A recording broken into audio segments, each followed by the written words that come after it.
This page is the front cover of a SEGA Saturn magazine.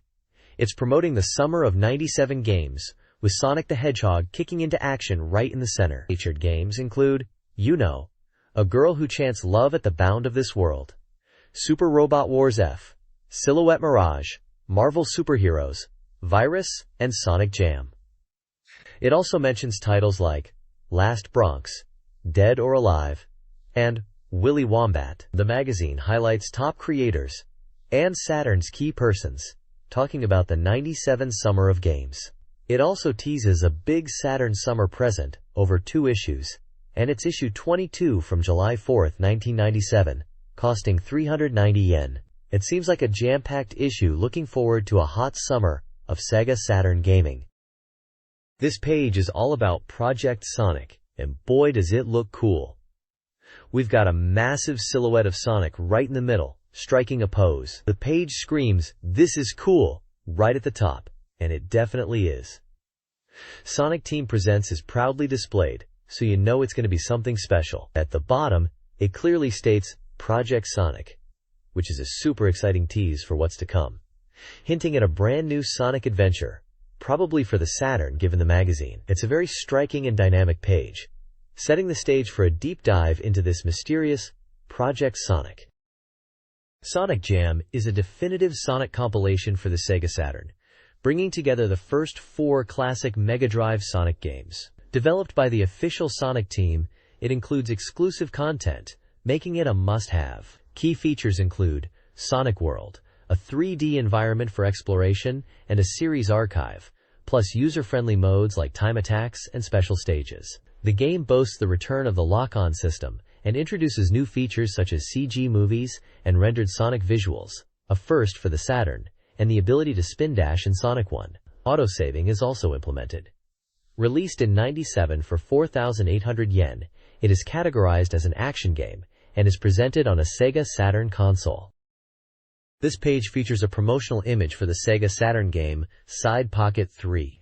It's clearly a polygon billiard game as stated in the logo, promising a realistic pool experience, hinted at by the Japanese text, which means something like, "the real feel." The page announces the game's release date as July 18th, with a price of 5,800 yen before tax. The image itself shows a stylish woman in a red top and black skirt, confidently holding a cue, ready to play pool on a beautifully rendered table. It's a straightforward, visually appealing advert for this billiard title coming to the SEGA Saturn. This page showcases more details about the upcoming SEGA Saturn billiard game, likely Side Pocket 3, continuing from the previous page's advert. The page delves into the game's features, highlighting 2 main modes: training mode, to hone your skills against randomly placed balls, teaching you shot patterns, and versus mode for competitive play against the CPU or a second player. It emphasizes the depth of billiards and the variety of techniques you can master, from double rails and banks to advanced shots like mass and jump balls. There's a section titled Kyoko Son's Very Gentle Billiard Lesson Form Edition, featuring professional pool player Kyoko Son, explaining correct billiard stance and techniques. It illustrates proper form with cartoon drawings, covering stance, bridge techniques, freehand and fixed, and cue handling, emphasizing smooth strokes and keeping the cue vertical while advising not to damage the table. The screenshots throughout the page display different perspectives and game types, like 8-ball, 4-ball, 14.1 continuous, and standard billiards, showcasing the various ways to play within the game. At the bottom, company details for Data East Corporation and copyright information for 1997 are visible. This page is an advertisement for the 3D action shooting game Amok on SEGA Saturn, published by Koei. It's promoting the game's release date as today, and lists the price as 5,800 yen for the Saturn version. The advert highlights a few key aspects of the game. It boasts about the exceptional operability, mentioning the freedom to attack enemies and smooth high-level controls for intense battles. Then it talks about hard missions, mentioning objectives like destroying power plants and eliminating bombs, leading to tense battles and challenging missions. The intense 2-player mode is also featured, emphasizing cooperative and competitive play options.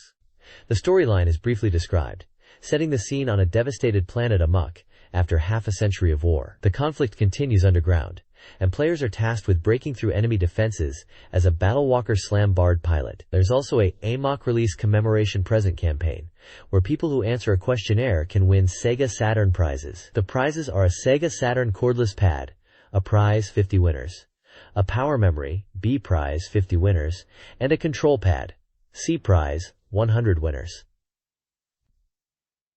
The campaign period is from June 20th to July 31st.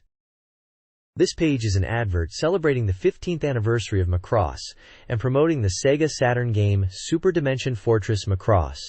Do you remember love? It highlights the game as a revived love song that transcends 500,000 cycles, referencing the nostalgic singing voice of Min-Mei and the unforgettable climax of the original anime, now reborn as an interactive movie. The game is announced as now on sale and described as a side-scrolling shooting game for one player, requiring memory backup, and comes on 2 credrons, priced at 6,800 yen. Below this, there's also an advertisement for Sakura Wars Flower Troop Video Bromide, mentioning that it features uncompressed anime parts used in the game, preserved for eternal enjoyment. This product is available as a 2-volume video set and a single LD, with release dates of June 25th for video and July 25th for LD. Both video and LD releases come with a special Flower Troop Bromide as an included bonus. This webpage offers a diverse collection of minigames and video previews presented in a visually engaging brick wall layout. It highlights strategy guides for Sakura Wars and Virtua Fighter 3, promising advanced gameplay techniques. The page showcases several minigames, including Girls Collection in Shinjuku Joypopolis, serial game Hit Boy's Great Adventure 5, serial game Ijihan, and serial game RPG Club, which involves creating RPG software. Additional features include Barbara Konomi's numerology fortune-telling, enjoyable blackjack, Toru Toru marbles, a user-submitted digital art gallery, experience game Quo Vadis 2, digital comic Onisen, and mini-game World Domination Corporation. The overall tone is upbeat, emphasizing the variety and entertainment value of the offerings. This page advertises Gameware Volume 5, a 2-disc set priced at 2,980 yen. It's packed with content and is set for release on June 27th. The page features strategy guide information for Virtua Fighter 3 and Sakura Wars, showcasing advanced techniques for both games. There's a competition for Sakura Wars jigsaw puzzles with different piece counts as prizes, a 1,000-piece puzzle for 50 winners, a 500-piece for 100 winners, and a 300-piece for 200 winners. Buying Gameware Volume 5 also gets you a free set of Sakura Wars hologram trading cards as a bonus. The page emphasizes this as a must-have collection. This page is an advertisement for the SEGA Saturn game Waku Waku 7. It's described as the definitive, exhilarating, comical action game. The advert features a group of colorful characters and gameplay screenshots, showcasing the vibrant and cartoonish style of the game. Standard edition is priced at 5,800 yen, and the version including an expansion RAM cartridge is 7,800 yen, both prices excluding tax. The advert highlights that the game is already on sale and readily available. Sunsoft is listed as the company behind the game. The bottom also mentions that they are recruiting development staff, such as programmers, designers, and sound engineers. This page from SEGA Magazine is packed with SEGA goodness. The main feature is all about the SEGA Sonic story, promising untold tales from the development staff. Looks like they're diving deep into the Sonic universe, which is always exciting for fans. There's also a section called The Road to SEGA Ages, which is the 3rd part in a series, this time focusing on the arcade game Outrunners from 1993, using flyers to explore its history. For those planning a trip, there's Cake-chan's Otori, Perfect Guide to Touring of SEGA Village. Sounds like a helpful guide for SEGA fans in Japan. In terms of games, they're covering news on The Lost World, Jurassic Park, likely the SEGA Saturn version, along with Dynamite Baseball 97 and Virtua Striker 2. They also have a Saturn Express special spotlight on Mr. Bones and Last Bronx, 2 more titles for the SEGA Saturn. This is the July-August combined issue, and it's currently on sale for 300 yen. Several strategy guides and databooks for SEGA Saturn games are coming out. Available now is a Mobile Suit Gundam side story, the Blue Destiny Databook, offering character, mobile suit, and story details along with staff interviews and a goods review. Also released is a Martian successor Nadesico guide, focusing on the anime's romantic comedy. The new Theme Park Perfect Guide assists players of both Saturn and PlayStation versions of Theme Park. An official guide for Advanced World War, Rise and Fall of the Millennium Empire is comprehensive, featuring maps and unit data. Upcoming releases include guides for Zero Yan Champ du Siege, SEGA Touring Car Championship, Graduation S, Virtua Fighter 3, and a Sakura Wars photo book, slated for late June to August. Sakura Wars Hanagumi Tsushin is a SEGA Saturn digital fan disc designed as a multimedia experience in a Taisho-era newspaper format. It delivers sound and video content, functioning as a fan club communication hub. The disc features articles leading to diverse events, including content focused on the 6 Flower Division heroines, such as the Imperial Daughters Review, and extensive interviews with voice actors. The disc contains compatibility tests, news updates, and behind-the-scenes glimpses into the creation of Sakura Wars. It also promotes related merchandise, like the Sakura Wars Imperial Secret File. Moreover, it advertises the Flower Division column's official guide, a strategy guide for the column's game mode, offering detailed game information for all player levels. Purchasing the fan disc also includes bonus items like a poster and papercraft costumes. This page is the contents page for SEGA Saturn Magazine Volume 22, dated July 4, 1997. It highlights several features within the issue, including a special feature on page P105, where top creators and key people from Saturn discuss the future of games and SEGA Saturn's summer plans. Page P24 is a special report spotlighting upcoming games. The titles mentioned include Yuno, A Girl Who Chants Love at the Bound of This World, Super Robot Wars F, Marvel Superheroes, a game that sounds like Setsa-style bird story, Ronda Rondo, Real Sound Wind Regret, Dead or Alive alongside what seems to be Machi, Unmai no Kusaten, Last Bronx, Sonic Jam, Willy Wombat, Blue Breaker, Side Pocket 3, and Lupin the Third Chronicle. Page P89 is a special project section about becoming a game creator in the summer of '97. Lastly, page P181 announces a big summer gift giveaway for readers, emphasizing Summer and Saturn. The page also features a vibrant image of Sonic, Tails, and Knuckles, showcasing the iconic SEGA characters. This magazine issue highlights various SEGA Saturn games. SEGA Saturn Press previews new releases like Roommate Ryoko in Summer Vacation and Tactical Fighter. Coming Soon Soft previews upcoming titles including J-League Pro Soccer Club O Tsukuru 2, Langrisser IV, and Rockman X4. SEGA Saturn Soft Complete Guide focuses on DX Hired, and there are sections on Falcom Classics and Sega Freaks. AM3 Research Rush spotlights Virtuon X over Temp and Lost World Jurassic Park, while AM2 Research Express Neo Weekly features Java T Battle Armoredon and Nikken Virtua Fighter. The Game Index provides an alphabetical list of games with their corresponding page numbers, including a diverse selection of titles from various genres. This page highlights several upcoming releases and promotions. Sakura Wars fans can anticipate the Flower Troop video Bromide on June 25th, featuring anime scenes and voice actor interviews. The Saturn game, Mr. Bones launched with club events in Tokyo on June 27th, including a costume contest and merchandise campaign with prizes like an alarm clock. Fighting game enthusiasts have a chance to win a Samurai Showdown IV telecard through a giveaway. Lastly, 3 winners will receive character seals, posters, and CD sets for the Everblue Legend Volume 5 radio drama. Langrisser fans can apply to attend the Langrisser World event in Tokyo, celebrating Langrisser IV. The Idle Knights Erusudi radio show gets a drama CD released in 2 parts, August and September.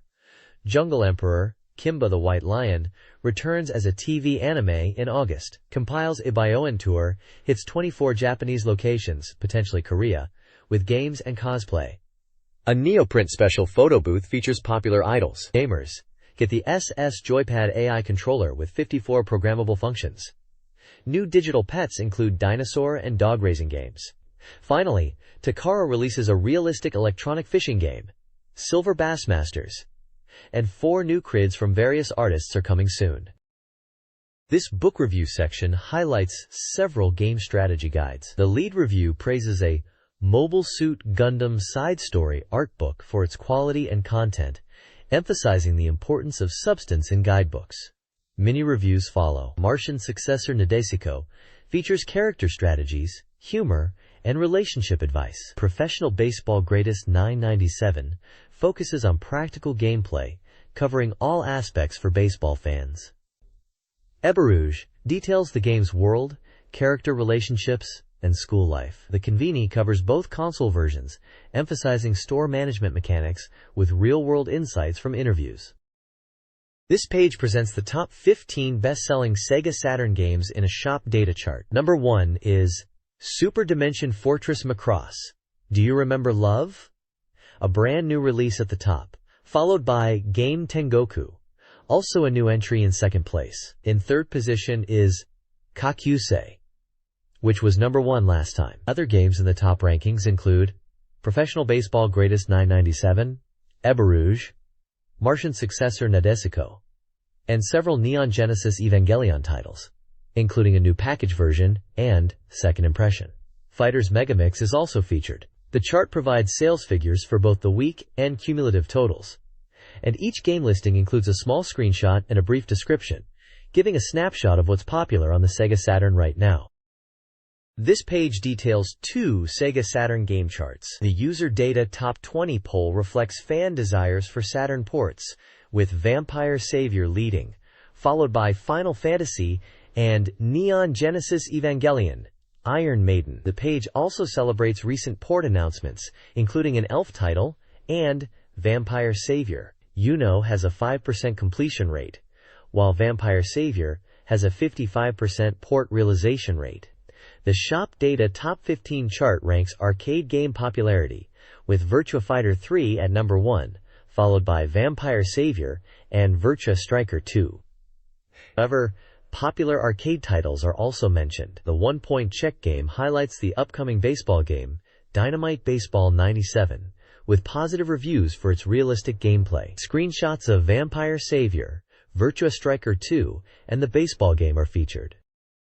This page showcases the User Data Top 30 chart, highlighting anticipated Sega Saturn titles. Grandia tops the chart at number 1, maintaining its position from the previous week, followed by Super Robot Wars F at number 2, and Devil Summoner Soul Hackers debuting at number 3. The page notes the strong RPG presence in the top rankings, specifically mentioning the popularity of Devil Summoner. The chart lists 30 games with their positions, previous week rankings, titles, developers, release dates, and points. Some notable titles in the top 30 include Virtua Fighter 3 at number 4, Sonic Jam at number 5, and Slayer Gorgeous at number 7.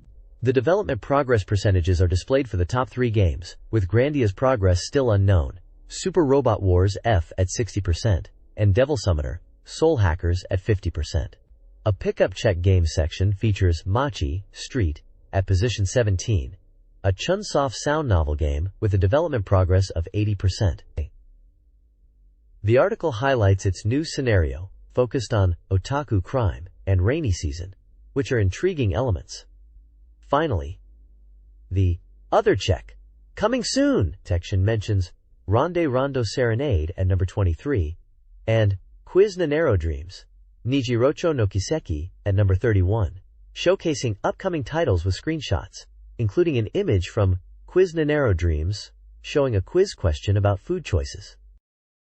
This page is the weekly Sega Saturn Readers Race Volume 57, dated June 13th, presenting a reader-voted ranking of Sega Saturn games. It highlights Terra Diver, maintaining its number 1 spot, achieving a dominant position for the 3rd week in a row. Sakura Wars 2 is a close second, only 0.01 points behind. The ranking analysis suggests predicting future movements is difficult, but anticipates Advanced World War, Thousand Year Empire might gain traction.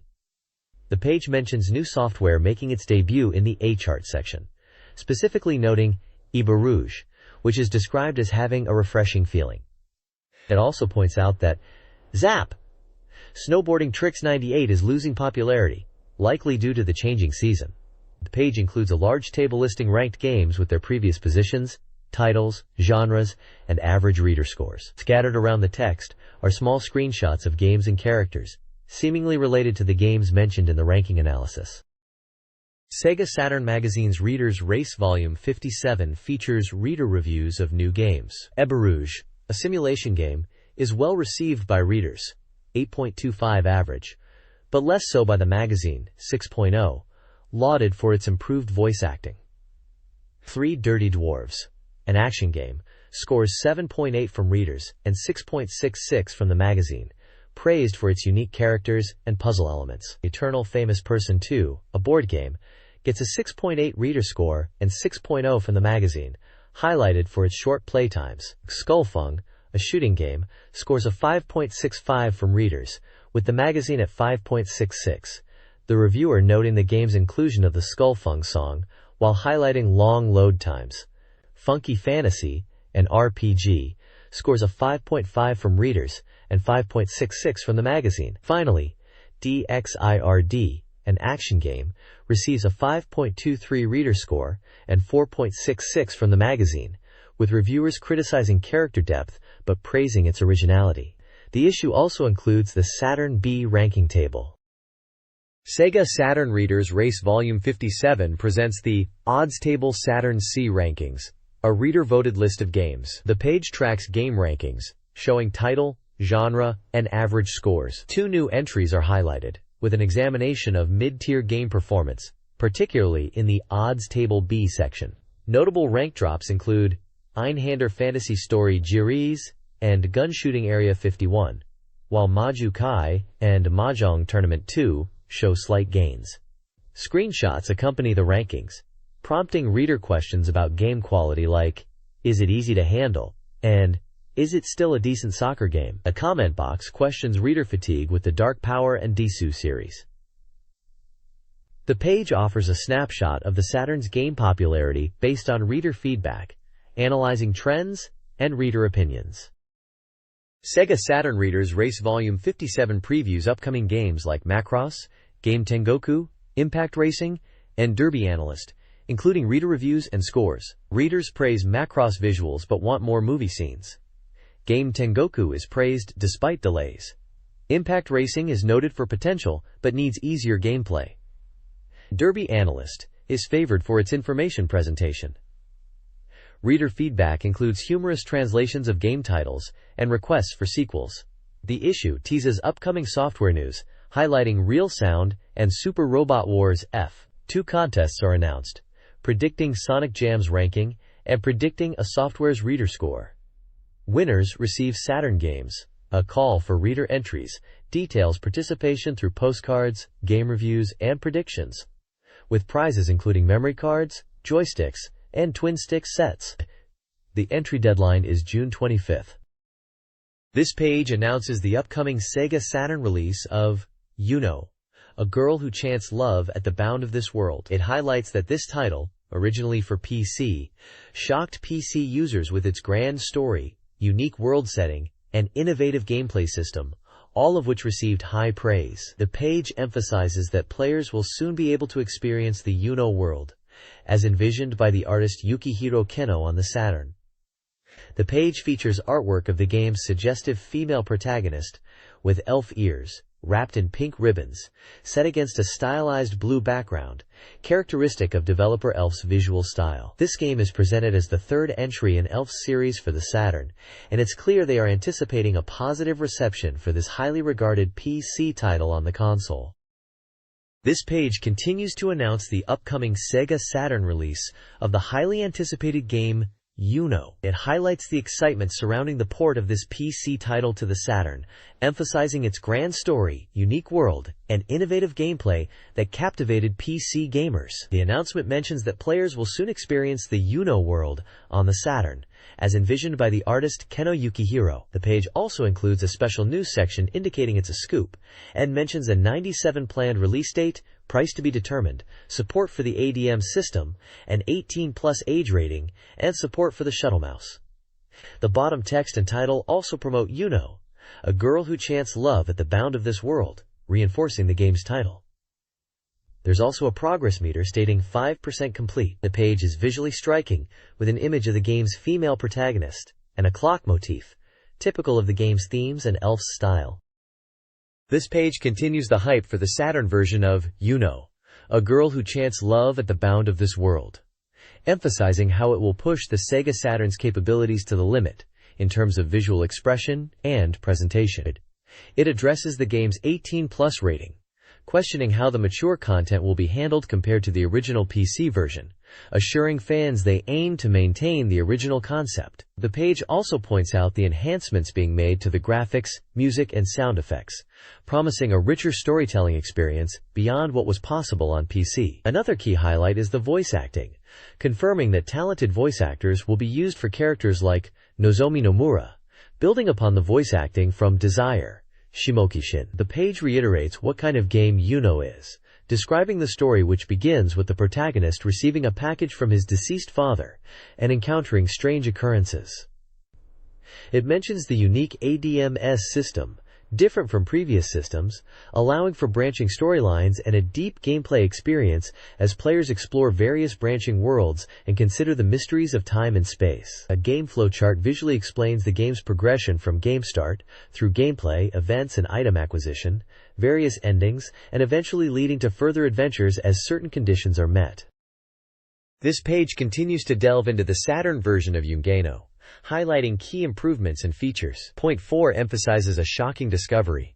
The scenario has been significantly expanded for the Saturn release, particularly in the later parts of the story. It suggests that even those who played the PC version will find plenty of new content to enjoy. Point 5 talks about Elf's first attempt at adding animation parts to the game. This means enhanced movies, including the opening demo from the PC version, and new event movie scenes are expected in the Saturn version to enrich the storytelling. Point 6 focuses on gameplay, stating that the difficulty level has been lowered and playability has been improved. This adjustment aims to balance the increased playtime due to the expanded scenario and added audio elements, ensuring a smooth and comfortable gaming experience. Finally, the page explains the ADM or auto-diverge mapping system. It clarifies that unlike traditional branching scenario games where players could easily backtrack or see all branching points, the ADMs in allows for a more seamless and immersive experience, letting players explore the world of more comfortably. The page features images of a mysterious box, a character, a background scene, and a depiction of the ADM's device itself. This developer interview focuses on Super Robot Wars F, in development for 3 months. The game, planned for an August 29th release at 6,800 yen, is a single-player simulation. Key figures: General Director Mr. Haneda and Planner Mr. Teraheda discuss progress. Development is early, with work on scenario, battles, and animations ongoing. Maps are being redrawn for a new feel, with hidden items and less focus on enemy placement. While initially considered a port, significant changes are being implemented. Map graphics and UI are being reworked. Unit movement is being improved for responsiveness. The game features a greatly increased amount of voice acting, with nearly all in-game voices recorded, totaling around 13,000 patterns and contributing to a 300 MB game size, largely due to the voice data. This page dives into the key evolutionary points of Super Robot Wars Fu, as revealed in the interview. It highlights 4 core areas of improvement. Firstly, it points out that while the game might visually seem similar at first glance, significant enhancements are under the hood. They have essentially redrawn almost all the graphics from the F version, suggesting a visual overhaul. Beyond just graphics, the underlying algorithms, maps, and even the robot graphics have been refined and improved. Secondly, the focus is on parameter readjustment. They're retuning unit capabilities, pilot skills, and weapon stats. This is all being done to make the game more user-friendly and enjoyable, implying a balancing effort across the board. Thirdly, algorithm readjustment is mentioned. They're tweaking the combat algorithms, suggesting improvements to enemy AI or battle mechanics, making combat more engaging and strategic. Finally, there's a change to the protagonist system.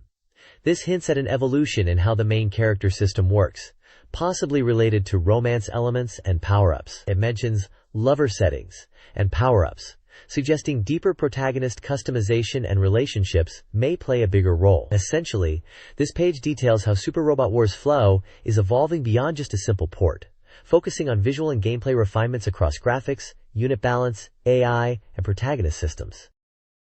Super Robot Wars Fae is aiming to surprise players with innovative features. Key enhancements include a level system for special abilities, improving their integration and accessibility, showcased through enhanced attack animations. The game boasts a massive 300 MB of voice data, promising extensive character dialogue and battle voice lines. The developers address robot balance, confirming the power of Mazinger series robots alongside Eva and Ideon. The team is heavily invested in redrawing graphics and adjusting game balance, particularly noting the complexities of Ideon. The narrative will be set within the solar system, but will feature familiar dramatic situations, aiming for a more optimistic outcome. The developers are working to recreate impossible scenarios from the original works, and they acknowledge a possible delay, asking for player patience while they strive for a high-quality game with vast content. Super Robot Wars F support project is celebrating fan mail, excited for the game's release. Volume 8 features fan enthusiasm categorized by passion level. The Spirit section highlights winning Evangelion fan art and reader anticipation for the Evangelion movie, mirroring game hype. The Hot-Blooded section showcases a Fukui fan hoping for Lala Sune's inclusion and a Saitama fan's plea for new mecha. The De-Energized section includes a comic and jokes, like one about the name Asuka Rei. The page also recommends summer spots like Yokai Land and Museum, and encourages fans to submit postcards for the next issue to win prizes. This page spotlights the Saturn version of Marvel Superheroes, emphasizing its compatibility with the expansion RAM cartridge. It's touted as being near completion, with a 90% version already available and master production just around the corner. This special report highlights Capcom as the developer and lists a scheduled release date of July 18th at a price of 5,800 yen, confirming it's a versus fighting game, and again mentioning the RAM cartridge support. The article introduces Marvel Superheroes, Capcom's latest fighting game, and showcases special moves and infinity specials from this near-final room version. It points out that executing special moves is easier compared to previous Capcom fighters like Street Fighter and Darkstalkers, making it accessible even for players new to the genre. Character spotlights include Iron Man's Pulse Blast, Wolverine's Drill Claw, Captain America's Shield Slash, and Cyclops' Optic Blast. We also see Hulk's Gamma Charge, Juggernaut's Juggernaut Punch, Magneto's Hypergravitation, Spider-Man's Web Ball, Blackheart's Inferno, and Shumagorath's Mystic Smash. Each character's move is briefly described alongside a screenshot of the action. This page focuses on the Infinity Special moves in Marvel Superheroes for the Saturn, explaining they are powerful attacks used when the Infinity Gauge is full, which you charge during fights. It highlights various characters and their unique Infinity Specials. Iron Man uses the Proton Cannon, a massive laser. Wolverine unleashes Weapon X, a fast-paced attack. Captain America's special is Final Justice, a direct body blow. Juggernaut uses Juggernaut Head Crush, a charging headbutt. Cyclops blasts with his Cyclops Blast. Spider-Man performs Maximum Spider, an aerial combo. Shumagorath uses Chaos Dimension, a mystical attack. Magneto unleashes Magnetic Shockwave, a ground-based attack. Blackheart's Armageddon move rains rocks from above. Finally, Hulk performs Gamma Crush, a powerful ground slam. Each move is described briefly and shown in a screenshot from the game. This page reveals new information on Sufu no Shima Monogatari, which Enix confidently promotes as their top Saturn software, calling it a picture book island story. It's described as an adventure RPG, evolving from the adventure genre. The game will feature original illustrations by Amemiya Keita, and the developers are focusing on the bookmaking system as a key gameplay element, promising exciting details to be revealed. The article introduces the game's system, focusing on exploration and character growth. Players will grow alongside the protagonist in a touching story, finding companions to journey with. The game is now classified as an adventure RPG, to better capture its atmosphere, moving beyond just adventure. The article teases events from the prologue and first chapter, emphasizing the unique system. A section titled, Awakening from a Long Sleep, Adventure to the Island of Birds, describes the opening of the game. A dragon person descends from the sky, altering the island's atmosphere. This dragon person is named Drive, Garp, and his arrival marks the beginning of a new story on Sufu Island, drawing players into the game. The text hints at strange events occurring where Drive Garp has landed. The bottom of the page highlights key details. Completion rate is at 65%, It's an Enix title, scheduled for release this autumn. Genre is adventure RPG for one player, price is undecided, and it's recommended for all ages. Copyright information at the very bottom, credits Gbro, Cloud, Patty Z, and 25 Enix for 1997. This page continues the reveal of information about Tsufu no Shima Monogatari, now being presented as Seven Winds Island Story. The article elaborates on the game's concept, stating it's set in a picture book world filled with charming stories and characters. However, a mysterious black wind is threatening to erase everything from the island. The protagonist is tasked with creating a new story to counter this threat and ventures towards an unknown island. The page shows more of the game's unique characters. There is a depiction of a dragon-like creature at the top, and a bizarre creature made of keys and clockwork parts further down the page, topped by a red, cat-like character. The article highlights the start of the game, mentioning that Dr. Garp, referred to as a dragon person, has awakened from a long sleep within a chrysalis. This chrysalis is identified as the spiky egg, previously mentioned in earlier reports. The protagonist's initial task on the island is to build a home, just like the other residents, before embarking on a new life of discovery and encounters. The background image at the bottom hints at cave dwellings, suggesting a unique living environment for the island's inhabitants. This page continues the exploration of Seven Winds Island Story and focuses on the very first adventure spot, which is the home of Dr. Garp, also known as the Dragon Person. It's described as a unique house with a face, built from a large tree. Upon entering Drive Garp's house, players will find themselves in a bit of a predicament, trapped inside. The first challenge is to get recognized by the house itself. Apparently the house has a face on it, and this face plays a key role in acknowledging you, potentially as Dr. Garp's resident. It seems like a trial, or a test where you need to answer questions from the face to prove you are recognized. The page then highlights the practical features of Dr. Garp's house, calling them convenient functions. These include a save function, activated by sitting on a chair located deeper inside the house. There's also a round table with stories, where you can read books titled Wind Chronicles and Seven Winds Island Story. A storage cabinet is also mentioned for item management. Finally, it's noted that there is a face on the roof of the house too. The page also introduces Drive Garp as a dragon person who loves hamburgers and dislikes celery. He arrived on Seven Winds Island after many years. The Wind Chronicles book series is mentioned as featuring character illustrations similar to picture books, and although incomplete, you can always view them when you return home. The Seven Winds Island Story game continues with Dr. Garp's early adventures. He first meets Neep, a quirky character searching for his own name. Neep speaks strangely and collects names, hoping to find one that fits. Following this, Drive Garp encounters Tamumu, a large Tamu creature and insect collector.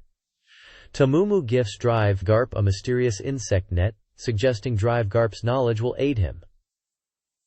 Tamumu's mushroom-shaped house highlights the island's whimsical design. Game design documents, credited to Keita Amemiya, detailed game progression, including encounters, dialogue, item usage, and battles. The plans may undergo slight changes, but the overall game flow remains consistent with these early designs.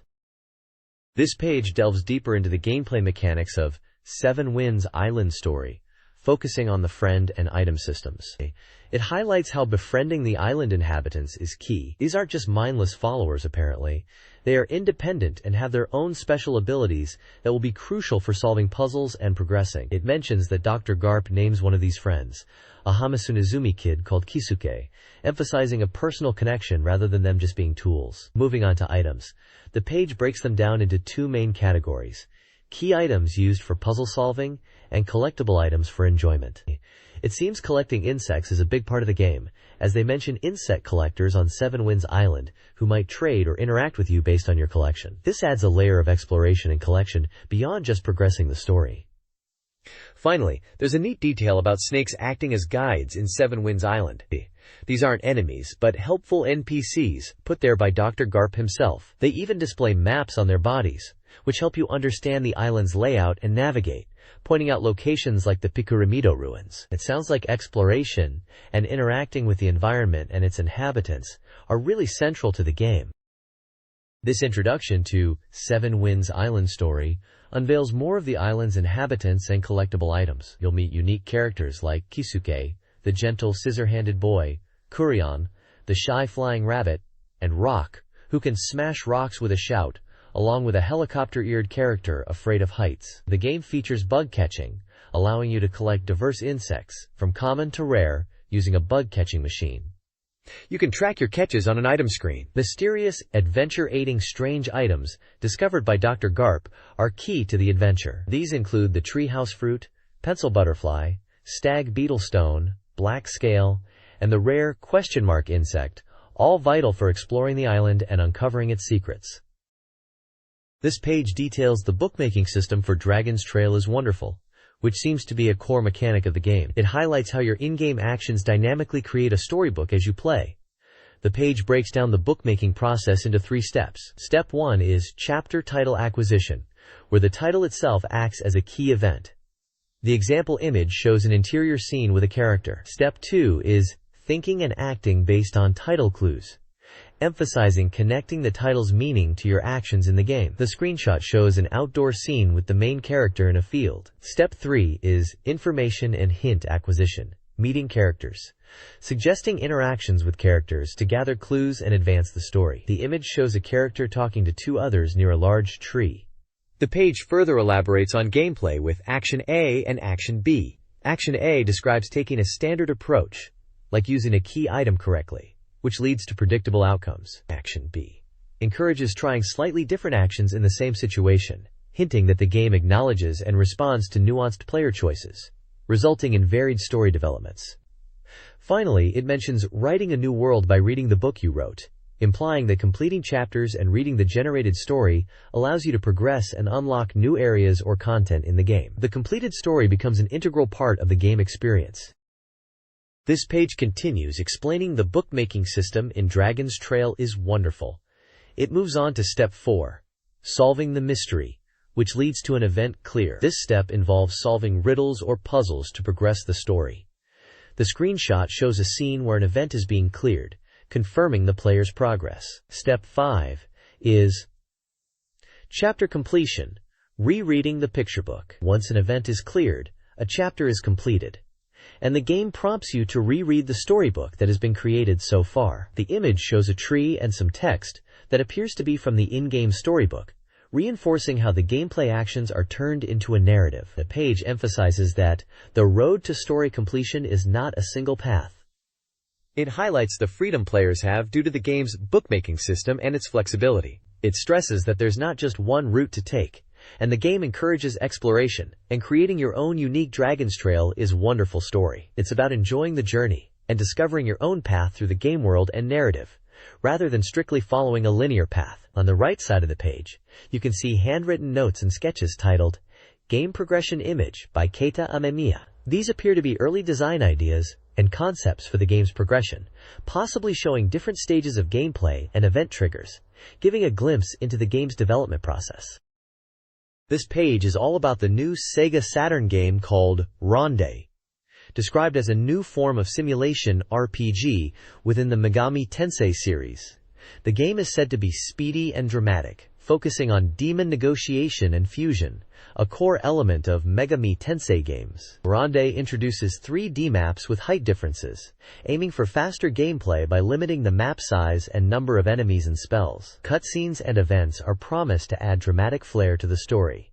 The article highlights features like multi-scenario, suggesting branching storylines. A screenshot shows characters talking about someone causing trouble at Sasaki Park. Another point is refined visuals, with a screenshot of character stats including levels, ATP, DFP, and hit percentages. Finally, 3D maps change Devil emphasizes the new perspective and gameplay offered by the 3D environments, shown in a battle screenshot with terrain percentage displayed. The game is listed as a simulation RPG by Atlas, planned for a mid-September release as a 2 candelas set, priced at 6,800 yen for one player and suitable for all ages. At the time of writing, it was 70% complete.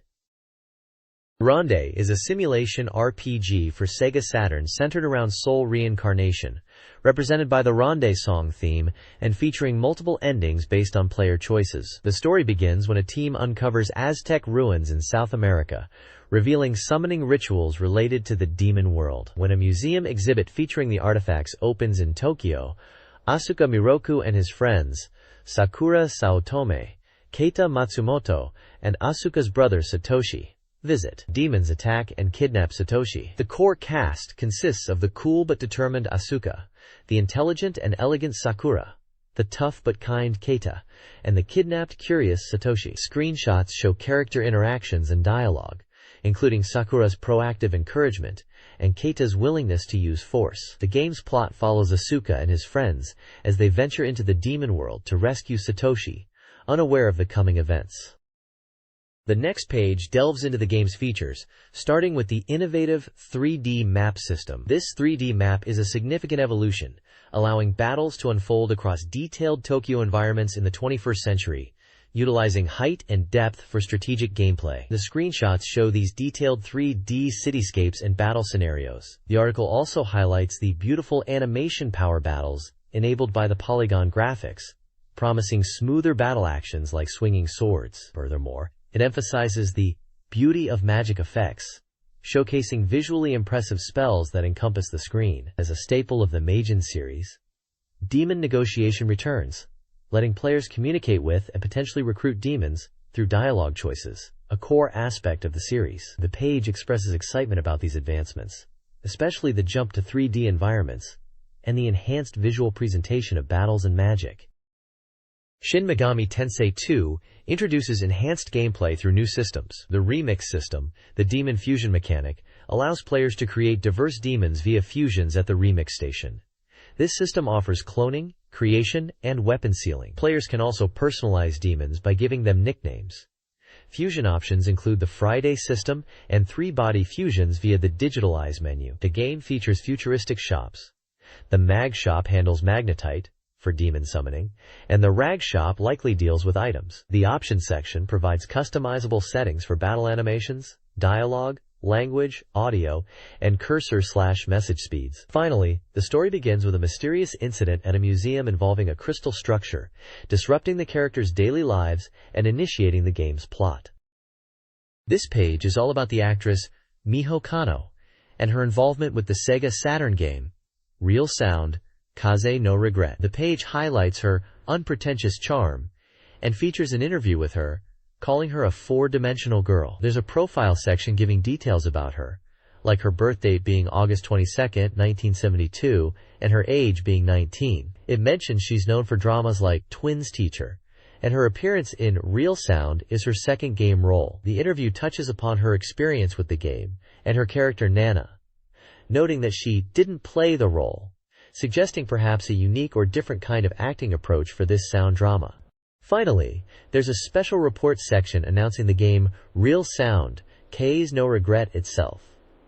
It's described as an interactive sound drama and is set to be released on July 18th at a price of 6,400 yen. It's going to be a 4-care drum set and will include first-time purchase bonuses.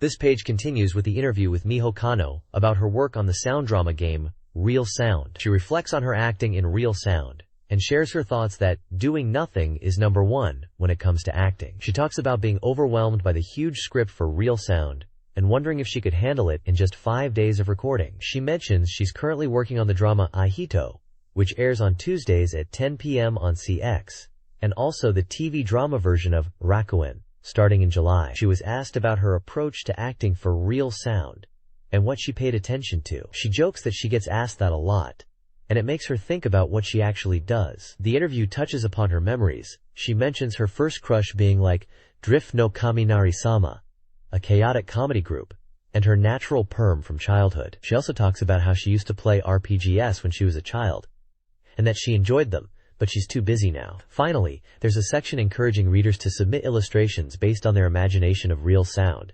including landscapes and characters. Winning entries will be featured as visuals in the game's article.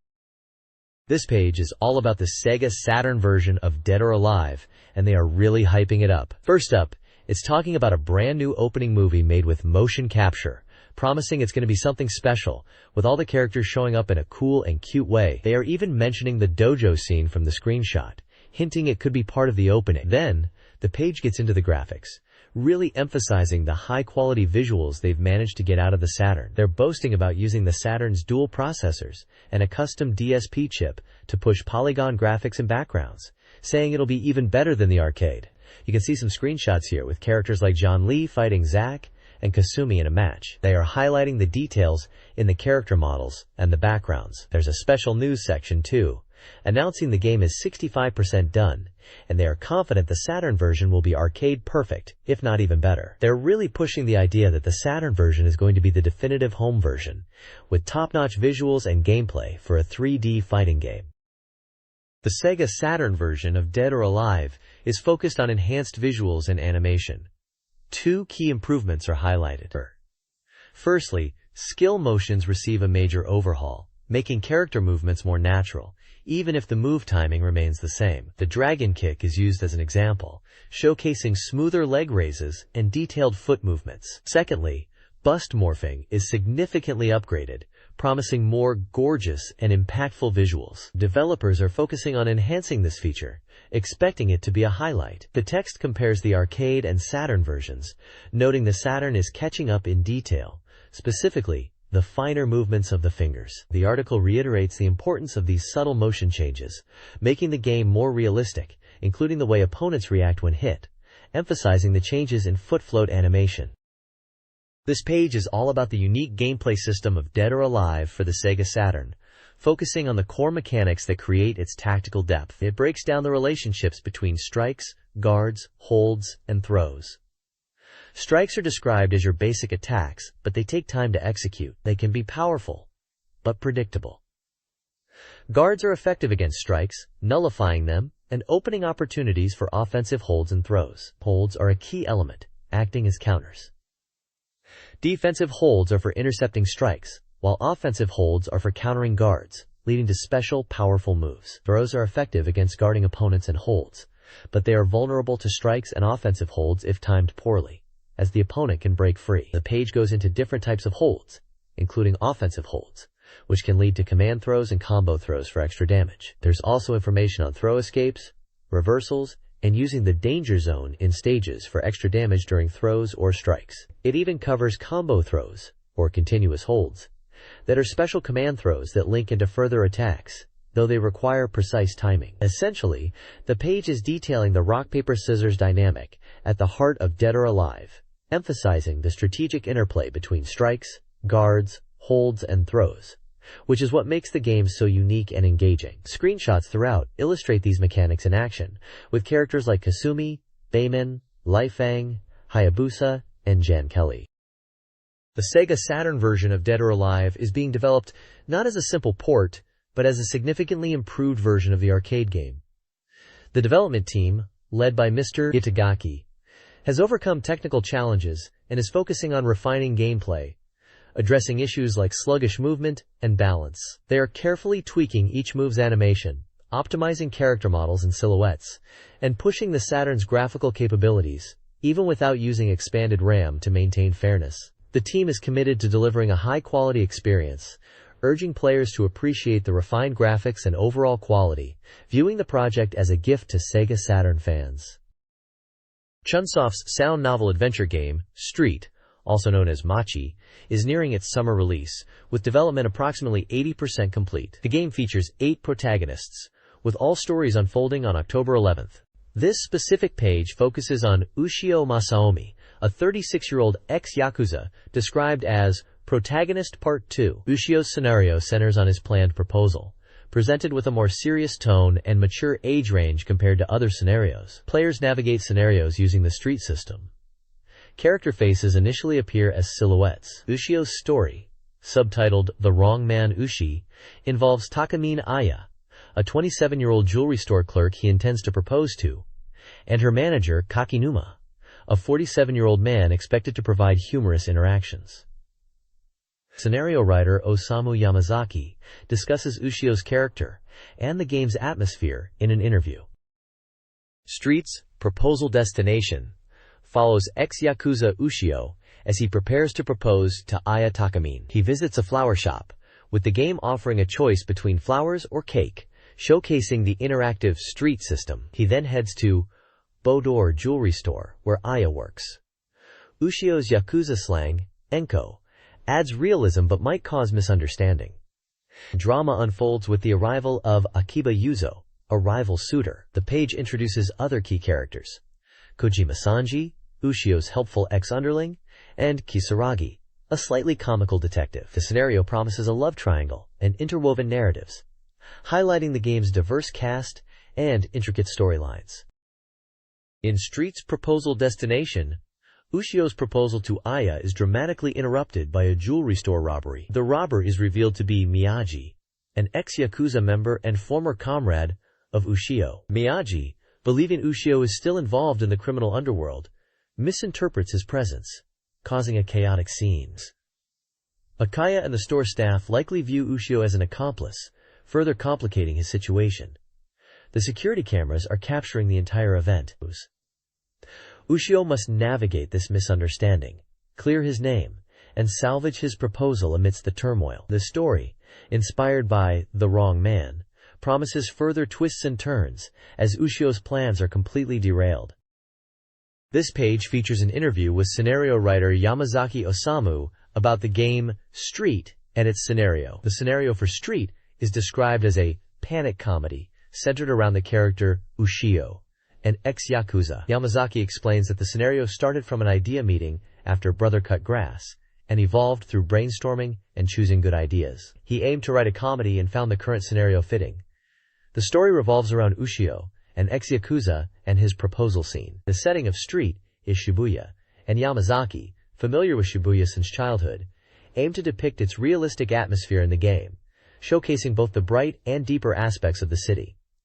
He mentions using real Shibuya locations as settings, including Center Street and Matsugaya Park. Yamazaki emphasizes the comedic elements, especially in Ushio's proposal scene, focusing on creating funny dialogues and unexpected situations. He mentions that the game has a structure like multiple TV channels, each showing different stories set in Shibuya, and players can switch between them. He hopes players will enjoy the game as a roller coaster ride with unexpected twists and turns, especially regarding how Ushio deals with pinches. He also expresses interest in creating a love comedy scenario in the future. This page is all about the upcoming SEGA Saturn game, Last Bronx. The arcade version is 60% complete and labeled Step 1, Road to Complete Port. Excitingly, an original mode is being developed specifically for the Saturn version, with survival mode and time attack mode being added. The page highlights a Lust subway stage, where Yoko appears as a CPU opponent. It describes the stage as a subway platform in Tokyo, but not necessarily in a real location, creating a deserted late-night atmosphere. The stage is designed with realistic details, like station signs and advertisements. The article emphasizes the high quality of character models and stage designs, suggesting the arcade version is almost finished. Release details are also given. SEGA as publisher, a July 25th release date, a price of 6,800 yen for the 2 CD set, and an All Ages rating. Screenshots showcase in-game action of Last Bronx, with characters like Zaimoku, Ubahu, and Yoko, in stages like Lust Subway and a docks areas. The text stresses the graphical quality and faithful port of battle scenes from the arcade. The Saturn version of Last Bronx features two exclusive modes: Time Attack and Survival. Time Attack is a speed-focused mode, where players battle opponents as quickly as possible, with no settings adjustments allowed. Lisa and Yoko are noted as challenging adversaries in this mode. Survival mode, also exclusive to the Saturn, is a test of endurance, where health does not regenerate between fights. Players start at the Red Eye stage and face increasingly difficult opponents until their health is depleted. This mode caters to advanced players. Both modes contribute to a score reflecting player skill. The survival mode score is based on time and combo hits. The review encourages stylish gameplay and notes the presence of a results section with high scores, total time, and stage life information. The review also focuses on Stage 8, Radical Parking Lot, as a realistically designed stage. This page is all about Sonic Jam on the SEGA Saturn and specifically focuses on Sonic the Hedgehog 3 content within the collection. It highlights that Sonic Jam is finally out and aimed at both longtime fans and newcomers to enjoy Sonic's appeal on the Saturn. The article emphasizes the extreme evolution of Sonic 3, noting it includes special barrier items, seamless zone and act transitions, and impressive stage direction. It mentions that the two-player battle mode from Sonic 2 is also included, utilizing map-based stages and dedicated courses. The page teases the appearance of Knuckles the Echidna as a cool new character. It details the Angel Island Zone, the starting point of Sonic 3, describing the scenery and the introduction of barrier items and the double spin attack. The difficulty is mentioned as being beginner-friendly to encourage practice with these new features. The article then dives into the specifics of the new barrier types in Sonic 3, Flame Barrier, Aqua Barrier, and Thunder Barrier, explaining their unique properties and advantages in gameplay, such as fire resistance, underwater breathing, and double jump. It also explains the double spin attack as a useful move when no barrier is equipped. Screenshots showcase these barriers and gameplay in Angel Island Zone and against Eggman. Finally, a small section mentions the development of Sonic 3, noting it was originally intended for the Mega Drive virtual processor and was developed over 6 months, with remnants of that development potentially visible in the title screen's idea. This article summarizes the Sonic the Hedgehog 3 portion within Sonic Jam, focusing on Hydro City, Marble Garden, and Carnival Night zones. Hydro City is characterized by underwater sections, requiring air bubble usage and careful navigation due to slower movement. Marble Garden presents ancient ruins with stage gimmicks.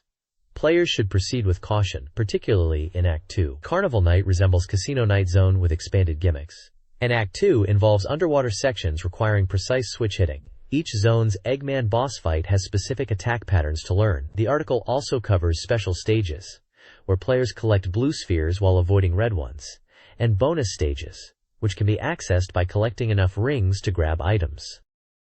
This guide explores gameplay in Sonic the Hedgehog 3 and Sonic and Knuckles, focusing on the Sonic Jam compilation. It details level strategies for zones like Ice Cap, Gondola use, Eggman Fight, and Launch Base, Sensor Blocks, challenging Eggman encounters. The guide also reveals a zone select cheat, giving access to a sound test. It highlights Tails' unique playstyle, emphasizing his flight and swimming abilities, which differ from Sonic's.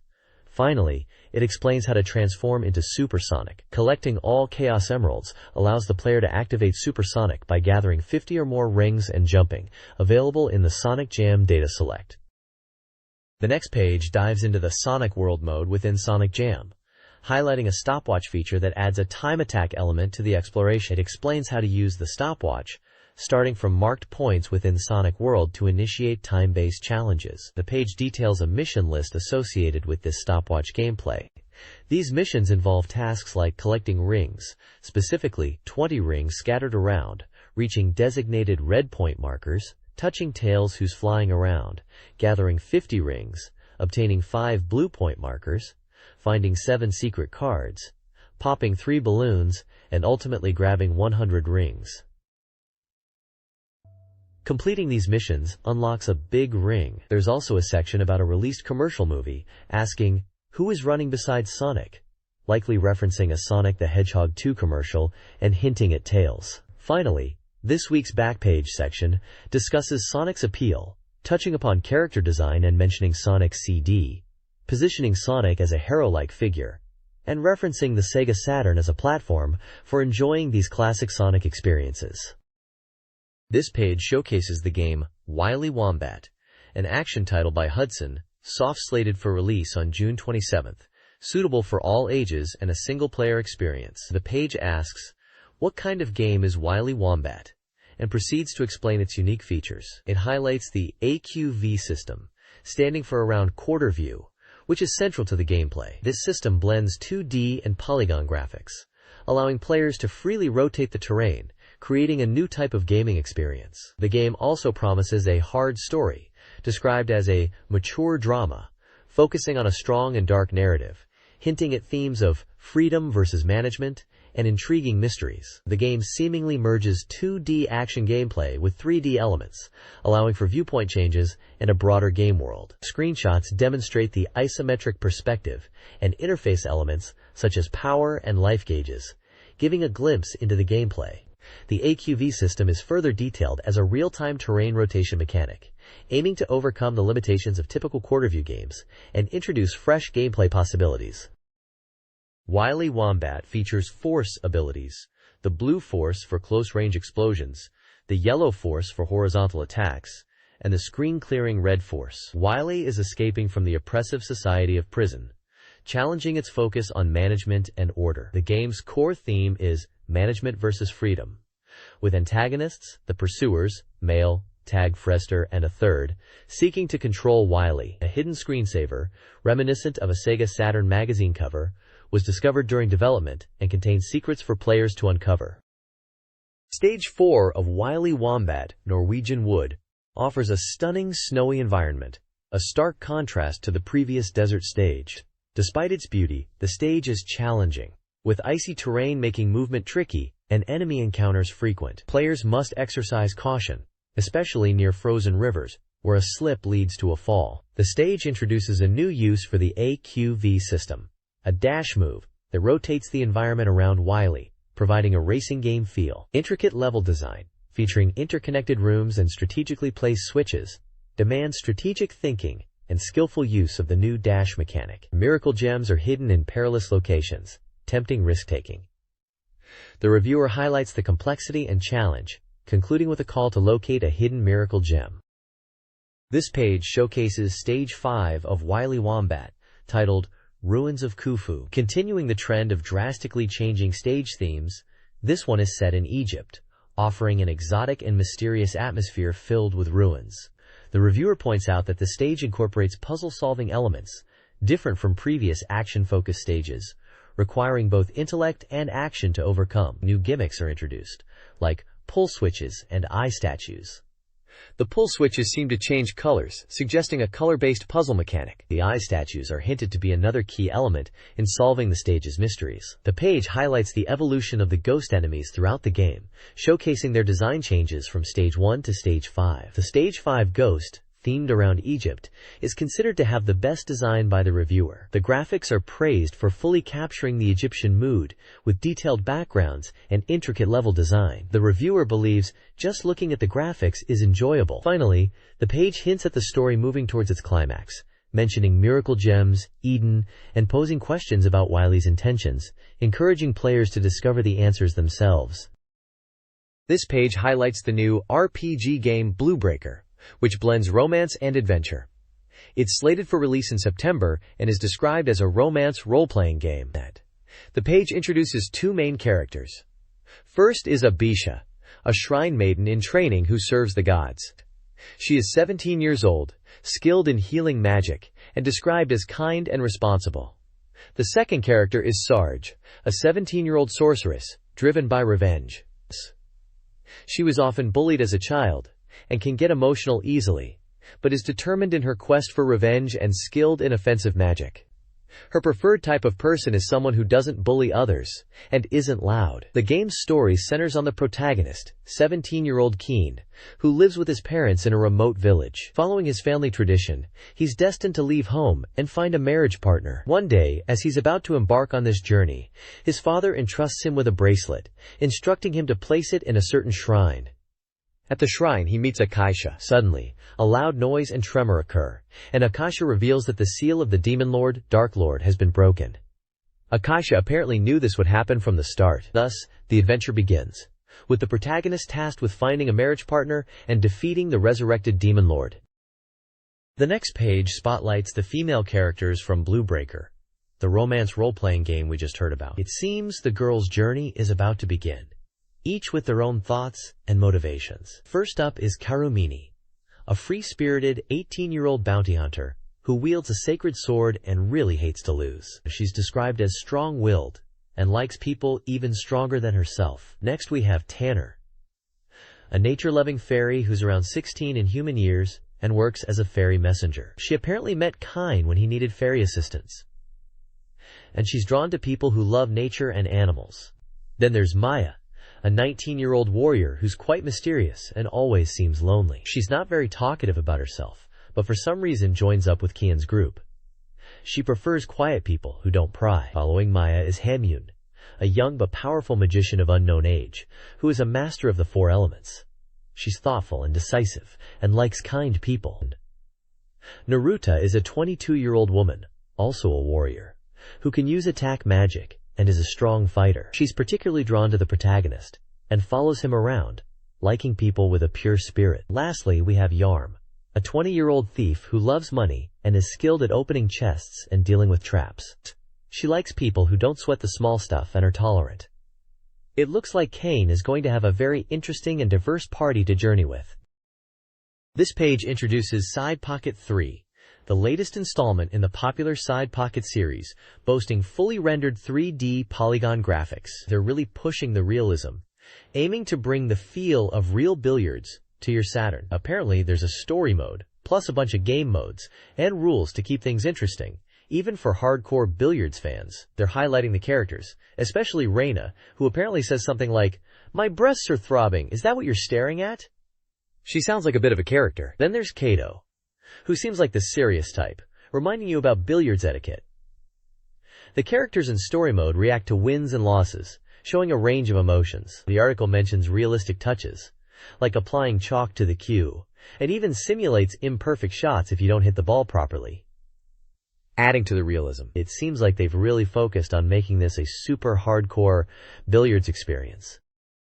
Side Pocket 3 features 4 distinct game modes. Story mode follows protagonist Fujisaki Ryo, who enters tournaments to save his pool bar, encountering mysteries and characters. Versus mode allows for 2 to 3 player matches with 11 rule variations. Training mode provides practice in pocket billiards and 4-ball, with a ranking system in 4-ball and dedicated training types for technique. Trick game mode offers puzzle-like challenges, with preset stages and a stage editor for custom creations. The game emphasizes skill mastery, with a ranking table in training mode, and varied gameplay through its different modes.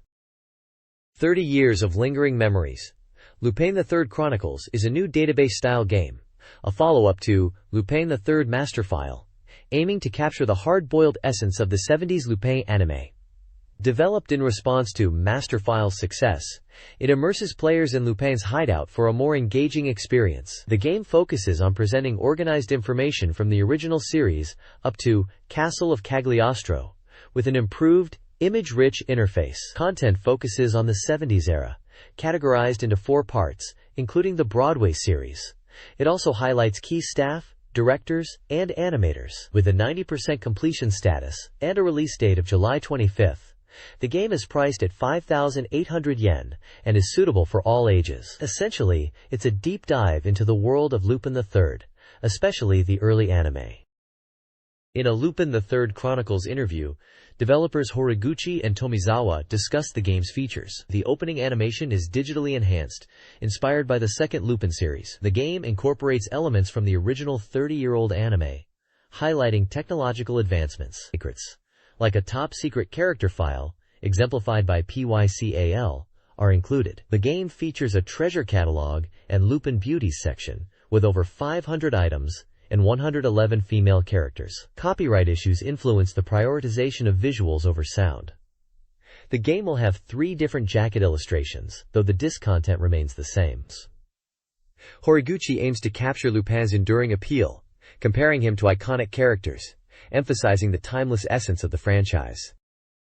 This page introduces Marika, the Truth World, a thrilling psychic suspense RPG for the SEGA Saturn that was just released. The game throws you into 1997 Tokyo, where Japan is under attack by a terrorist storm, and it's up to 3 superpowered girls to save the nation. The advert emphasizes the immersive experience, with dramatic suspense brought to life through visuals and voice acting. It highlights the realistic depiction of modern Tokyo as the game's setting, and the visually impressive battles using diverse animations. A luxury voice actor cast is featured, and the game is priced at 5,800 yen. Screenshots show a glimpse of the isometric style fields and the dynamic battle scenes. Dream Access features reader submissions. The Stamp Club section highlights the fun of stamp-based games. Personality introduces to Kana, offering drawing tips. Games this week includes Miss Kana's Pachinko Experience, and a humorous anecdote about a mother mistaking a game magazine for adult content. Opening story, presents a comical story about a reader's manga reading experience, marred by insect infestations in their Saturn console. Kazmaru shares their birthday coinciding with Saturn Magazine's release. The Magic Card Drop section showcases reader submissions related to a magical drop-like game. Suddenly features a reader from Saitama asking about the best festival stalls. Letter Writing offers advice on postcard etiquette. The page concludes with 4th Army N1, a comic strip discussing Sonic the Hedgehog and the Sonic Jam game. This page showcases reader submissions for Shrank Love Letter, featuring letters to favorite game characters. One letter praises Gator-chan's physique and strength. Another expresses love for Urvarin's costume and fighting style in Marvel Superheroes. A third is dedicated to Lanford from Langrisser, describing him as an ideal man. Their letter hopes to meet a female character, even within the game. Additionally, a reader discusses the game EVE Burst Error, praising its illustrations and characters. The Chatbot section contains reader discussions on snacks and games, including UFO catchers, arcade preferences, and popular snack flavors. Readers also inquire about the type of postcard used for submissions. Readers submitted their gaming annoyances, ranging from specific in-game glitches like beam sword self-damage in Virtual On, to undesirable character choices and story elements in games like Virtua Fighter and Sonic Jam. The submissions showcase humorous pet peeves like night peons in a game, and oddities like a Saitama character. Another reader shared a shopping experience, buying Jeffrey portraits from Virtua Fighter over a bargain-priced item, and skipping buying a 1,480 yen Mega Mix to buy something else. In a confession, a reader admitted to stealing a Sakura Tyson poster from a store and apologized, calling themselves an Adalor thief. Lastly, funny reader postcards included a question about Ultraman catchphrases, an abstract drawing referencing a game strategy, and a debate on nicknames, concluding that they are acceptable. This page showcases the Dream Museum This Week's Best One section, featuring reader-submitted illustrations. It's a celebration of fan creativity and passion for SEGA Saturn games. The page highlights several impressive artworks, each accompanied by the artist's name and a short comment. The top pick, from Tokushima Prefecture, is for Baroque, praised for its beautiful and carefully crafted art, earning it the Best One title. Other featured artworks include Sonic from Tokyo, with the artist's style described as evolving and becoming their own. Another entry from Fukuoka focuses on real sound, mentioning the artist's fandom and TV show connection. The Kana Prize section presents an illustration from Osaka, featuring a character resembling Ash from Top Skater, with a humorous comment about being number one, Oni. Another artwork from Nagata depicts a character in water, possibly from a game, mentioning feeling the water's splash. Osaka also features an illustration titled Heroine, showing characters with guns in a style reminiscent of Gunstar Heroes and Last Bronx, praised for its detailed depiction and understanding of the game's nuances. The program information section details a point system for submissions, awarding points to standout works. Readers can earn prizes and rank up their title based on accumulated points. The page also provides submission guidelines, encouraging readers to send in their illustrations, and mentioning various point categories for different types of submissions. Finally, it includes the address for sending in postcards to the SEGA Saturn magazine. This page is a sales advertisement from a store called Santa for SEGA Saturn and Mega Drive games and accessories. It's divided into sections like Saturn New Software, which lists a bunch of games with prices, including titles like Sonic Jam, Deep Fear, and Radiant Silvergun. There are also sections for Mega Drive software and Mega CD software, listing games and their prices. You can find classics like Streets of Rage, Sonic the Hedgehog, and Echo the Dolphin. There are also sections for 32X and Game Gear games, with a smaller selection. Saturn peripheral equipment lists accessories like consoles, controllers, and cables, with prices. The advert details shipping costs, mentioning a base price of 400 yen, with additional charges for certain regions. It also explains payment methods, like cash on delivery, bank transfer, and postal money order. It mentions operating hours for phone and fax orders, and emphasizes placing orders by 3 p.m. for next-day delivery.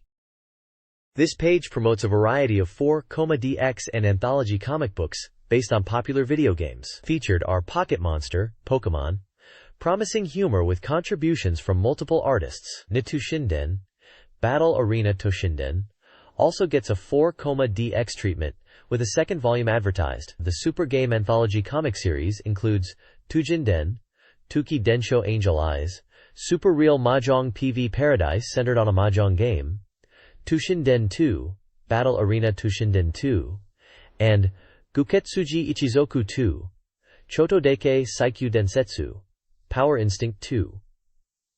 Finally, there's a Vampire Hunter Darkstalker's Revenge comic, based on the fighting game. These anthologies feature artwork from various artists, and generally cost around 951 yen, with some exceptions in price.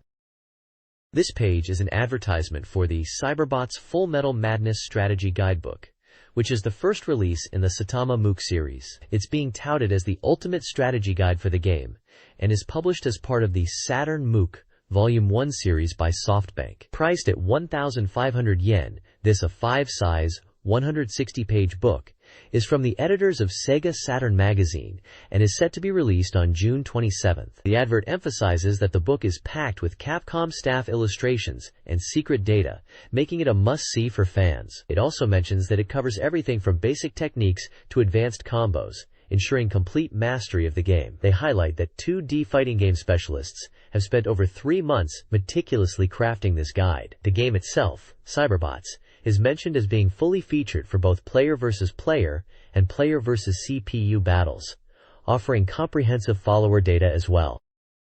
This page is all about the excitement surrounding the release of Sonic Jam on the SEGA Saturn. It highlights the TV commercial for the game, emphasizing its focus on speed and the cool factor, with phrases like, "He is back," and "This is cool." They're really trying to build hype and get people to watch it on TV.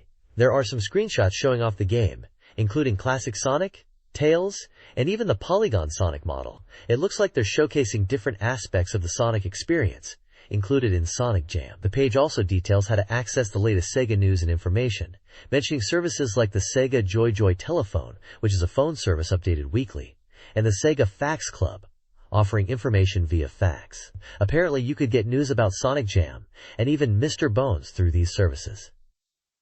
They also mentioned the SEGA Video Magazine for July, with upcoming features on games like Last Bronx, Fighters Megamix, Le Mans 24 Hours, Super Robot Wars F, and Real Sound. And for those eager to try before they buy, Flash SEGA Saturn, Volume 17 is mentioned, a Curdrom with playable demos of games including Sonic Jam. Lastly, there's a small note about using Nifty Serve for PC communication related to SEGA. It's a packed page with info about how to stay connected to all things SEGA Saturn. SEGA Press's Q&A focuses on the SEGA Saturn. Responding to a question about GAL games, SEGA defends its support of all genres, emphasizing quality over genre. They address controller issues in Scud Race, suggesting a rubber part replacement, and acknowledge interest in an arcade port. SEGA Newsflash Daily introduces new staff. Alice Nanun-kun is going to E3. Yamazaki 253 is excited about the over 600 Saturn titles, and Gamer Nami looks forward to buying games. A postcard great recruitment section encourages fan input for prizes. Finally, a Nightlight Sonic Super Ball is the current giveaway. This page presents the SEGA Saturn Software Databank, showcasing a vast collection of games available for the system from November 22, 1994 to June 19, 1997. It's like a comprehensive listing for players to check out, with details of each game laid out in a table format. The table includes columns for release date, game title, developer, price, genre, reader review scores, magazine review scores, and compatibility details like controller types. It covers a wide range of genres, from action and adventure to RPGs, strategy, puzzle, and even shooting games. Looking through the titles, you can see some well-known games like Virtua Fighter, Myst, Daytona USA, and Shining Wisdom, alongside many others. The review scores give an indication of how these games were received by both readers and the magazine's reviewers. Interestingly, some games are marked for compatibility with accessories, like the mouse or the analog controller. It's a detailed snapshot of the SEGA Saturn software library during this period, offering a handy reference for gamers looking to explore the system's offerings and see how different titles stacked up in terms of critical and player reception. This page continues the SEGA Saturn game databank, listing even more titles for the system. You can see a massive variety of games released from January to April, spanning all sorts of genres. There are some big names in there like Virtua Fighter 2, Street Fighter Zero, and Panzer Dragoon Zwei showing up, alongside games like Guardian Heroes and Darius 2 for shooting fans. It's a real mix, with puzzle games, RPGs, action titles, and even mahjong games all included. The page layout is a continuation of the previous one, with game details, release dates, prices, genres, and both reader and magazine review scores, giving you a good overview of what was available for the Saturn in early 1996 and how they were received by players and critics at the time. This page continues the game listing, and it looks like we're still in the same databank format. There's a whole bunch more games here, still from around the same period, probably early 1996. You can spot titles like Wipeout, Daytona USA, and Virtua Fighter Kids in amongst all the Japanese releases. It's interesting to see the reader and magazine scores. Some of the games seem to be getting pretty good ratings from both. There's a wide mix of genres again, from racing and fighting to puzzle and RPG. They've even got some mahjong and horse racing games listed. It seems to be a comprehensive overview of what was coming out for the Saturn at the time, giving players a good idea of what to check out and how the games were being received. This page continues the SEGA Saturn game databank listing. It's still mostly tables packed with information on various titles. You can spot a mix of genres, from action and RPGs to simulation and puzzle games. Games like Daytona USA Circuit Edition and Tomb Raiders are in there, alongside titles like Worms. It looks like they are still providing reader and magazine scores, giving a quick idea of how well received these games were at the time. The table format is pretty dense, with details like release dates, publishers, genres, and prices all listed out, but the key takeaway is still a broad overview of the SEGA Saturn software library from this period, offering a good snapshot of what was available and being reviewed.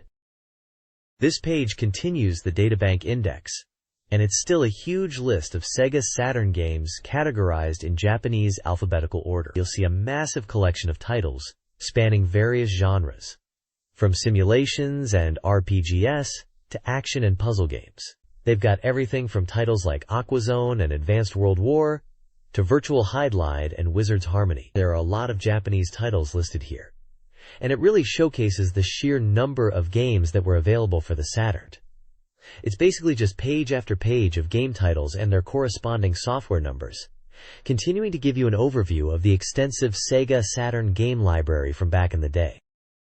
This page continues the massive databank index of SEGA Saturn games, still sorted alphabetically in Japanese. You'll find a huge range of titles here covering the ha, hi, fu, he, ho, ma, mi, me, mo, you, ra, ri, ru, r, RO, and WA sections. There's everything from fighting games like Fighting Illusion K1 Grand Prix and Fighting Vipers, sports games such as FIFA Soccer 96, and even a wrestling title, Fire Pro Wrestling S6 Men's Scramble.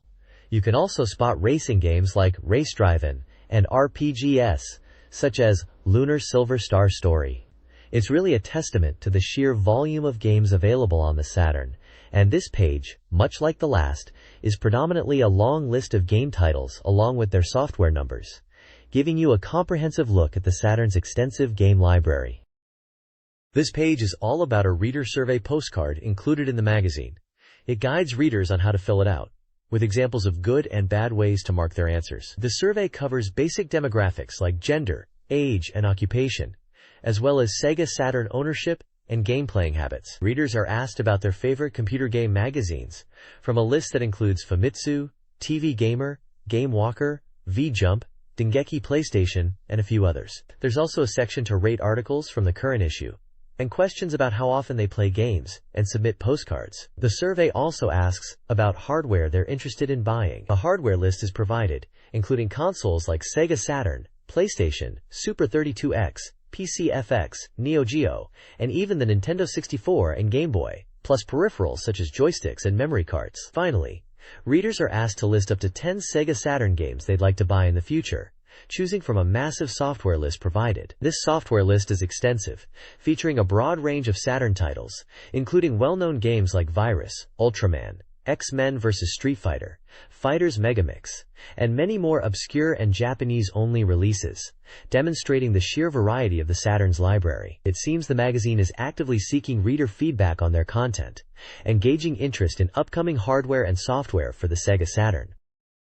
This page is a special feature about game creator schools for the summer of '97. It's encouraging readers to consider a career as a game creator, calling them next-generation media apostles. The page seems to be promoting various vocational schools related to game development. There's a list of institutions like Fontan Game Institute, Tokyo Designer Gakuen, Tokyo Visual Arts, Tokyo Netwave, Japan Engineering College Vocational School and its Hachioji branch, Tokyo Multimedia Professional School, IMAX Academy, Digital Hollywood, Utsunomiya Design Electronics Vocational School, BitHouse, and Amusement Media, Sogo Gakuen. It's basically a guide for anyone interested in getting into the game industry and highlighting different educational paths available. Chunsoft developers Hidefumi Itano, programmer, and Kota Kato, sound creator, prioritize creating games that feel good. They discuss their work on titles like Kamaitachi no Yoru and Furai no Shiren, emphasizing the crucial role of sound and responsive gameplay in player enjoyment. Kato focuses on sound effects, music composition, including TV commercials and CDs, while Itano handles programming and game design. Their workflow involves game designers creating initial concepts, which are then developed by the team. Kato's creative process involves visualizing the scene and composing music to match. Itano suggests gaining diverse experience, while Kato encourages creative interpretation and improvement on existing instructions. Both consider Kamaitachi no Yoru and Furai no Shiren particularly memorable projects. This article profiles Sudao Akira and Inoue Yoshiyuki, key creators behind the game Kowloon's Gate from Sony Music Entertainment. Sudao, a director and producer, emphasizes a flexible, project-specific approach to game development. Inoue, a CG designer turned character designer, aims for comprehensive visual involvement in his projects. Their philosophy stresses the importance of staying true to core ideas, utilizing personal experiences, and not limiting creative expression to just games. They encourage aspiring game creators to be professional, skilled, and value interpersonal relationships. Kowloon's Gate, described as Asian Gothic, features 200 original characters and draws inspiration from diverse sources. Sudao expresses concern over the current industry's formulaic tendencies, hoping for a future with more distinctive teams and authorial expression, leading players to seek out games based on creator recognition, mirroring music consumption. The page includes visual elements from the game. This page talks about the game industry and what it's like to work in it, focusing on different roles involved in game development. It breaks down key positions like the producer/director, who manages the overall project budget and staff, acting more like a project manager than someone directly in game creation daily. The planner is responsible for game ideas, creating project proposals and specifications, essentially laying the groundwork for the game. The scenario writer crafts the game's story, dialogue, and narrative elements, which are crucial, especially for genres like adventure games and visual novels. Finally, the programmer's job is to bring the game to life through coding, making characters move, and implementing all the game systems based on the planner's specifications. The page also answers some basic questions about the game industry. It explains that the game industry is where computer-based games like home console games and PC games are made, encompassing everything from planning to sales. It also clarifies what a game creator is, saying it's a broad term for various specialists involved in game development, from planners and designers to programmers and sound creators. To become a game creator, it emphasizes the need for specialized skills and knowledge, suggesting specialized training schools as a path to entry. This document highlights key roles in game development. Graphic designers create visual assets, requiring artistic skill and computer proficiency, and are currently in high demand. Sound programmers compose music and sound effects, crucial for player immersion. Advertising, PR, and promotion teams strategize and execute marketing campaigns across various media. Sales and marketing professionals focus on securing retail orders. A Q&A section addresses game schools, emphasizing their role in providing specialized training in various aspects of game creation, including design fundamentals, programming, and multimedia skills. Graduates can find employment in game companies, publishers, and related industries, with schools often offering career support. This page looks like an advertisement for Van Tan Game School, a digital media school. It emphasizes its long 30-year history within the Van Tan Group and positions itself as a place to nurture new generation game creators. They highlight their practical, industry-recognized courses designed to provide students with real-world skills and knowledge. The school offers specialized courses focused on different aspects of game development. There's a game software creator course aimed at building fundamental skills and knowledge, a professional game development 6 course for those wanting to create engaging and fan-pleasing games, and a game creator development course to develop a wide range of abilities from basic to advanced application. The courses seem to cover various disciplines within game creation, including game graphics design, game programming, using languages like assembler and C, sound creation, game design, and scenario writing. They aim to teach everything from the basics, like drawing and color, to more advanced areas like character design, animation, 2D CG and 3D CG, and even game marketing and production. The school emphasizes practical training, real-world curriculum, and industry connections to help graduates succeed in the game industry. They aim to equip students with the skills and mindsets needed to thrive as top-tier game creators. The page includes a photo of a lecturer, Mr. Yamada, described as a current game designer, suggesting a focus on learning from industry professionals. The text hints at the importance of learning from pros to understand the practical aspects of game development and career paths. Van Tan Computer Information Academy emphasizes practical, industry-focused education led by professionals. They boast high job placement rates, over 95%, due to strong industry connections and dedicated career support from experienced staff. The academy prioritizes student well-being, offering both academic and personal guidance. They meticulously manage all aspects of the learning environment, from curriculum to extracurricular activities. Students gain real-world experience, starting job hunting in their first autumn. They showcase their work at events like Van Tan Expo and Van Tan Creators Festa. The school stresses proactive learning and utilizing its industry connections. Mr. Kobayashi highlights the school's strength, its close ties to the industry. The academy offers courses in game development, design, graphics, programming and research, and digital media, product studio, graphics, animation, sound, and video. They provide information sessions, experience classes, and seminars. Free materials and a toll-free number are available.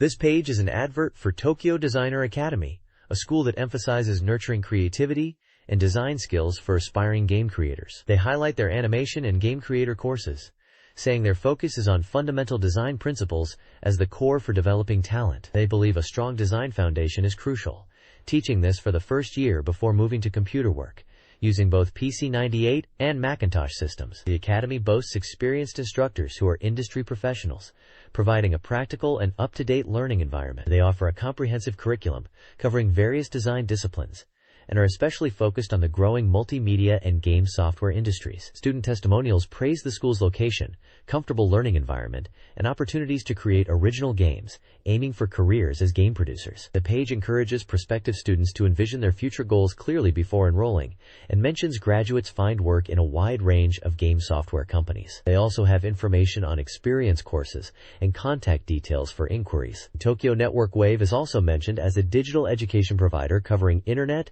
CIG, digital music, games, and computer animation, also with a contact number.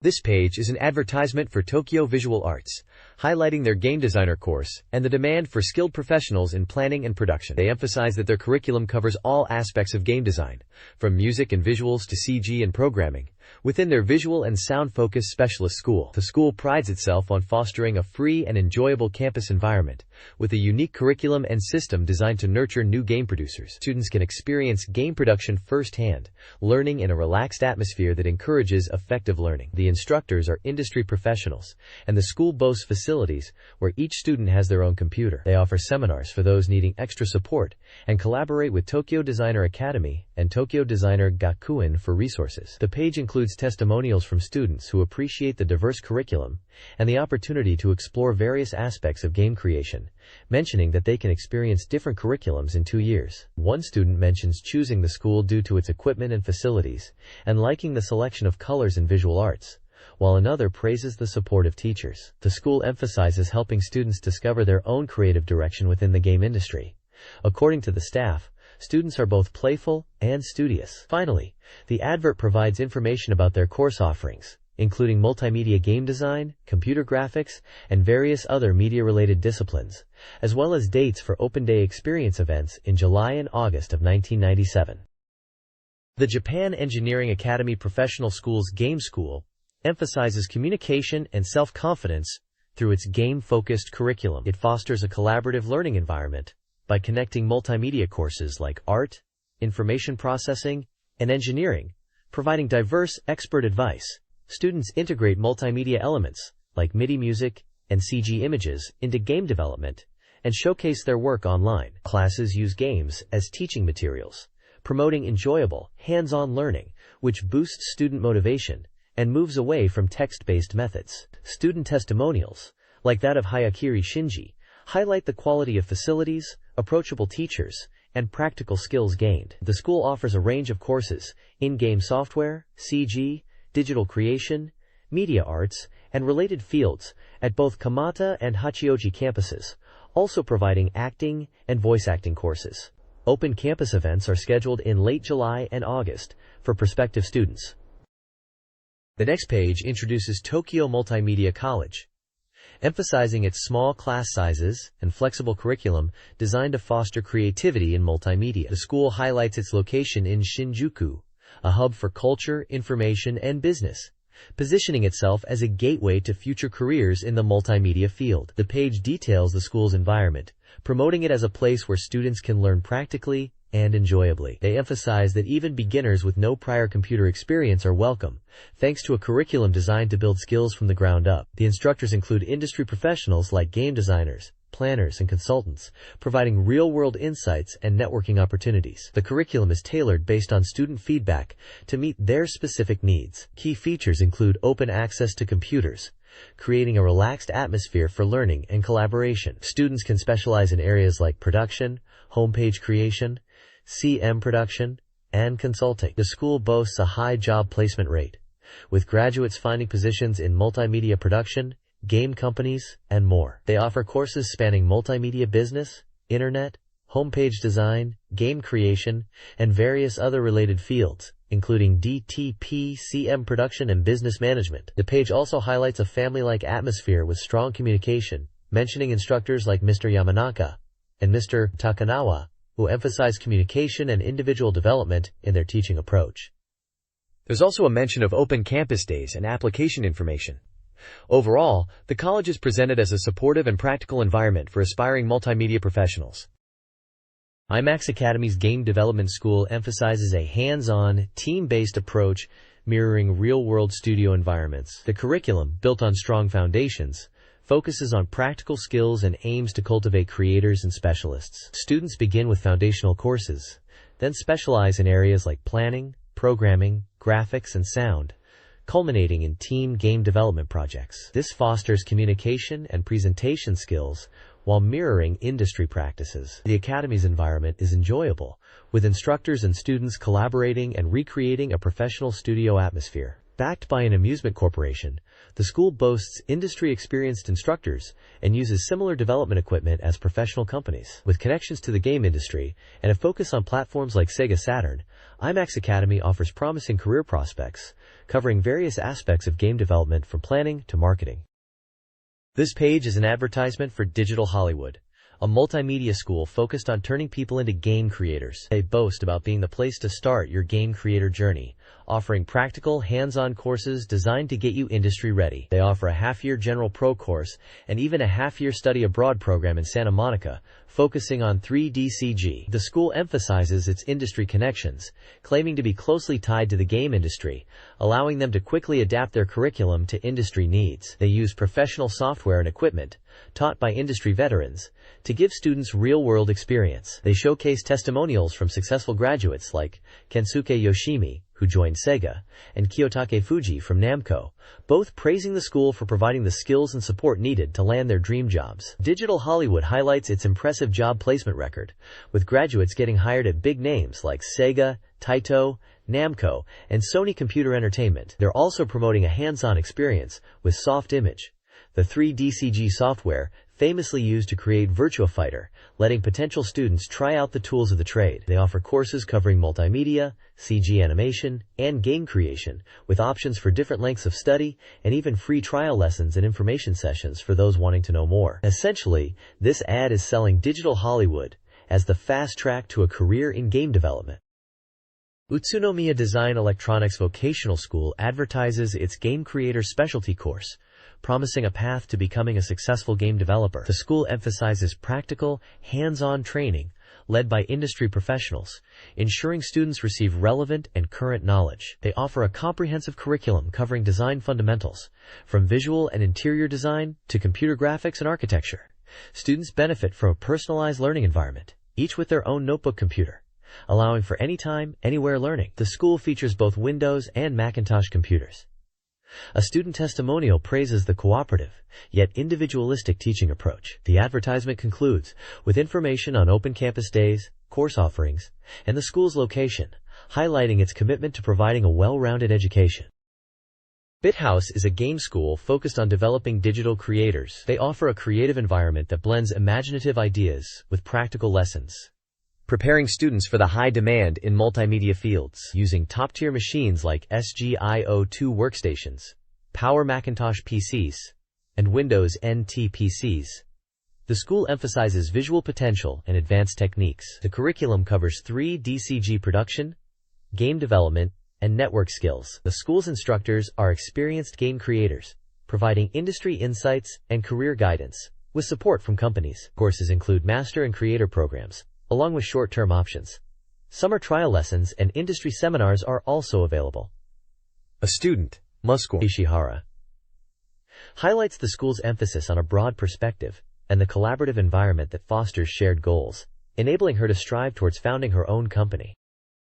Amusement Media General Academy is a game school focused on hands-on, creative learning for the entertainment industry. The school uses up-to-date hardware and offers courses in game programming, CG animation, and multimedia creation. Practical skills are emphasized through their game library and a Windows DirectX-based development environment. The school's workshop system provides real-world experience by connecting students with companies for part-time work, with the potential for full-time employment. The school aims to develop well-rounded creators, encouraging students to explore beyond games. Orientation sessions are available in Tokyo and Osaka. Courses, lasting 2 years, include Game Creator, CG Animation Creator, and others. A 3-year Game Creator research course is also offered. A new Osaka campus, with facilities matching the Tokyo campus, is set to open in April 1998. This page is a special feature about SEGA Saturn's summer campaign in 1997 and the future of gaming, featuring insights from top creators and key figures at SEGA. The page highlights an interview with SEGA's Okamura Hideki, who discusses the aftermath of the Bandai merger cancellation, stating it had minimal impact on SEGA's operations as it was mainly a business drama. He emphasizes SEGA's continued collaboration with Bandai in areas like character merchandise and multimedia products. Okamura touches on the Saturn market, describing users as highly loyal gamers, and mentions that many Saturn owners also own PlayStation and Nintendo 64, but Saturn users are very active and have a high software purchase ratio, indicating strong engagement. He stresses the importance of long-term data collection over short-term sales figures to understand user behavior. The page also announces the Cool Pad campaign starting today, running from June 20th to August 31st. During this period, purchasing a SEGA Saturn console or software will get you a free special Cool Pad controller. The campaign is promoting new software releases like Sonic Jam, Real Sound, Kai's No Regret, and Super Robot Wars F, all being released around this time, encouraging players to take advantage of the offer and get a second controller. The Cool Pad itself is described as a popular skeleton-type controller. Screenshots of Sonic Jam, Real Sound, K's No Regret, and Super Robot Wars F games are shown along with images of the Cool Pad controller. This page is a continuation of the SEGA Saturn summer feature, highlighting the diverse game genres and high quality expected for the platform this year. The headline boldly announces that Virtua Fighter 3 is also on the way. The page features an interview section where the speaker, likely Okamura-san again, emphasizes Saturn's strong software lineup and user satisfaction. He mentions that Saturn users are highly engaged, and buy a lot of software. He talks about understanding user behavior through long-term data analysis, rather than just focusing on immediate sales figures. There's a Summer's Edge half sales ranking checkbox, showing the top 15 best-selling Saturn games from January 1st to June 8th. At the top of the list is Evangelion's Second Impression, followed by games like Download 2, Puzzle Bobble 3, and even Burst Error. Daytona USA, Digital Dance Mix, Sakura Wars, and Fighters Mega Mix are also in the top rankings. The other, check, fiction, Summer's Edge half is the focus work's big push. Spotlights key titles across different genres. It showcases RPG, action, and adventure games. For RPG, it highlights Grand Chaser. For action, it's Dead or Alive. And for adventure, it's a girl who chants love at the bound of this world. These are presented as noteworthy titles to look out for in the coming months. The speaker mentions that SEGA is putting its full force behind the Saturn for sales and aiming for high user satisfaction with the upcoming software. This page features an interview with Kenji Iino from Warp, who is discussing his thoughts on the current game console market and how it compares to the past. He feels the market hasn't changed as drastically as some might think since the Famicom era boom. He mentions that even with newer consoles like Saturn, PlayStation, and Nintendo 64, the core user base is still around 10 million people, similar to the Famicom days. Iino talks about how the hardware has evolved from cartridges to SAD-ROMs, but the overall game market size, in terms of active users, feels somewhat consistent. He touches on the idea of network gaming becoming more prominent in the future, with technologies like PHS and mobile phones, envisioning a more connected gaming experience. He also highlights Warp's upcoming title, Real Sound, Wind Regret, and describes it as a game where you play solely with sound, without relying on visuals. He mentions it's a sound novel, and is highly anticipated, set to release in about a month, as a 4 Candelas set. This game is positioned as a major talking point for the summer, and a new kind of gaming experience focusing on audio.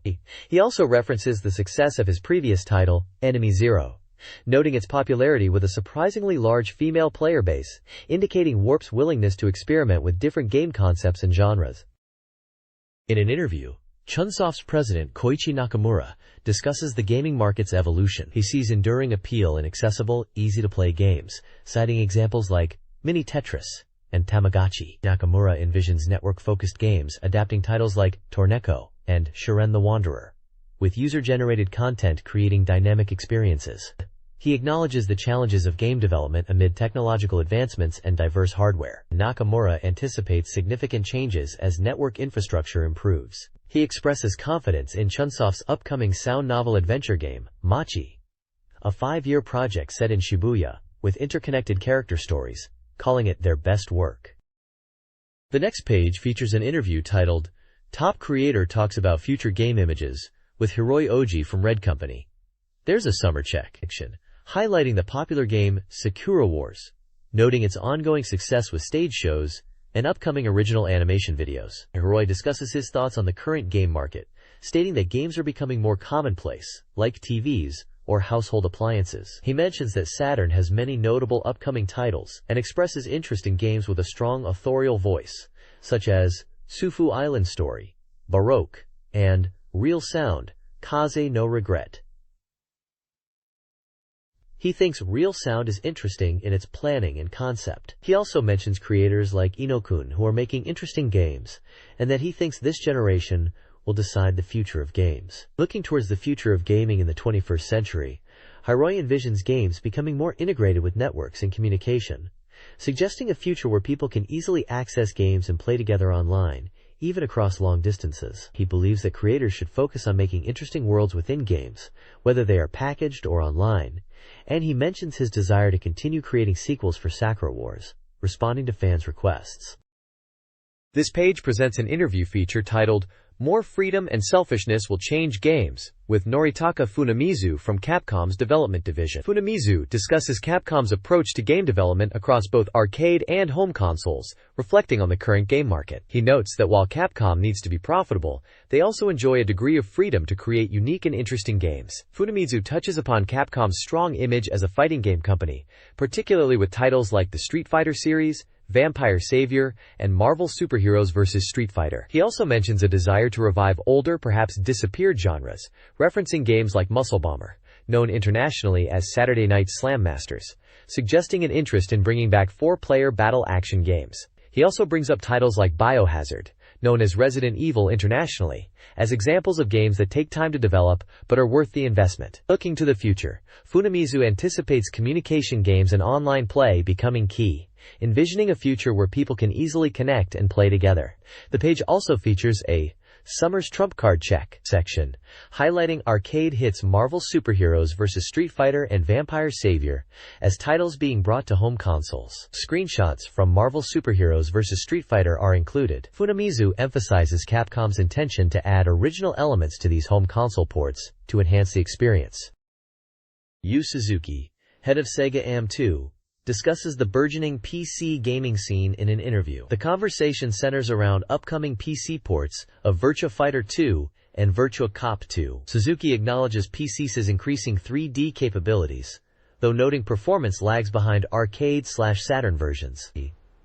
He attributes PC gaming's American growth to cheaper communication costs, contrasting it with Japan's market. He also observes the dominance of strategy games on PC due to the technical demands of 3D graphics. Suzuki foresees a potential future where cheaper, higher-performing SciX could rival consoles, particularly with the ease of game downloads. Screenshots of Virtua Fighter 2 and Daytona USA PC versions, with features like online play and PC-exclusive content, are also shown. Suzuki expresses cautious optimism, recognizing PC gaming's potential while acknowledging current limitations and market differences. This page continues the interview with Yu Suzuki, head of SEGA AM2, this time focusing on the possibility of playing Sega Model 3 arcade games on PCs. Suzuki acknowledges that SiMacs are improving, mentioning the Pentium 2 processor, but he highlights that even top-end SiMacs at the time aren't quite powerful enough to smoothly run games like Virtua Fighter 3, which is a Model 3 title. He points out that while SiMacs might be able to handle games at the level of Sega Model 2 games, achieving Model 3 quality is still a significant hurdle due to hardware limitations and cost. He discusses the idea of downloadable games and the future of gaming platforms, noting that getting Model 3 level performance on a PC is a challenge in terms of processing power. Below the interview section, there's a prize announcement for a SEGA Saturn The Ice, which is a signed Crydrom-shaped board. It mentions that top creators have signed this special item, and one lucky reader will win it by sending in their thoughts on the special feature article by a certain date in July. This page is the front cover of Falcom magazine. It's a monthly magazine for Nihon Falcom fans, and this issue is a guidebook to enjoy Falcom classics. The cover highlights the games YS, Xanadu, and Dragon Slayer, and mentions a special feature with the latest game screen unveiling. It also advertises a serial feature called Ask That Person, with the first guest being Mr. Nakahara Yoshihiko from Nihon Falcom Public Relations. Bottom text mentions that Falcom Classics, which fans have been eagerly awaiting, is responding to the voices of fans to revive Falcom magazine after 7 years. This issue will introduce soft releases scheduled for November and include monthly interviews. The date on the cover indicates it's from July 4, 1997, Volume 1. The price is listed as 0 yen as a special offer, and it's a SoftBank publication. This page reveals more details about Falcom Classics, which, as we know from the previous page, is a collection reviving classic Falcom titles like YS, Xanadu, and Dragon Slayer. It's excitedly announced that development is going smoothly, showcasing the completion status of these 3 games. There's a special report proclaiming 50% completion, and the page focuses on screenshots and information for YS, Ancient YS Vanished Omen. It mentions it's scheduled for release in November as an RPG for 1 player, priced at 5,800 yen for the standard edition, and 6,800 yen for a limited 2-disc set. The article highlights different areas within YS, showing screenshots from Castletown Mania, Zeppic Village, Salmon Shrine, and even the Thief's House. Characters like Sarah and Jiba are mentioned in relation to Zeppic Village and the YS book, which is explained to contain the history of the ancient city of YS. We also see the Rhoda tree, important in the early game. The text emphasizes that this Falcom Classics version is a faithful reproduction of the original, described as a complete transplant, with slight adjustments made to the path from Zeppic Village to the shrine. The first boss, Genokers, is also shown, indicating progress is being made up to that point in the game's development. Overall, the article conveys a sense of excitement and anticipation for the release of Falcom Classics and its updated version of YS. This page compares the original PC version of Xanadu to the upcoming Saturn release, emphasizing the Saturn version's improvements for accessibility. The Saturn version, part of the Falcom Classics series, features a reduced difficulty with increased gold rewards and faster chest opening.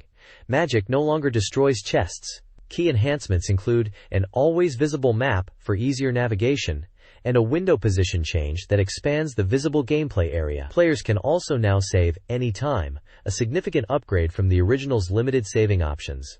The page includes interface comparisons and a secret technique tip. It briefly mentions weak enemy types, like foot monsters and crab monsters. The overall focus is on making the Saturn version of Xanadu a more user-friendly and enjoyable experience than the original. This page is an interview titled, "Ask That Person," focusing on the charm of Falcom games. We hear from Nakahara Yoshinobu, from Falcom's planning and advertising department, discussing the Falcom Classics series. He explains that Falcom is dedicated to preserving and sharing their classic titles. They've noticed that while books and movies endure, older games can become unplayable due to hardware changes. He feels it's their responsibility to ensure these classics are still accessible to players, which is why they're bringing Falcom Classics to the Saturn. He mentions that the user response to Falcom Classics has been great, especially concerning the Saturn release. It seems players are excited to see these games on the system. Nakahara also highlights that this Saturn release of Falcom Classics is a special package containing 3 RPG titles. They are aiming for a November 97 release, with a limited initial edition priced at 6,800 yen and a regular edition at 5,800 yen. It looks like a great value pack for Saturn owners wanting to experience some classic Falcom RPGs.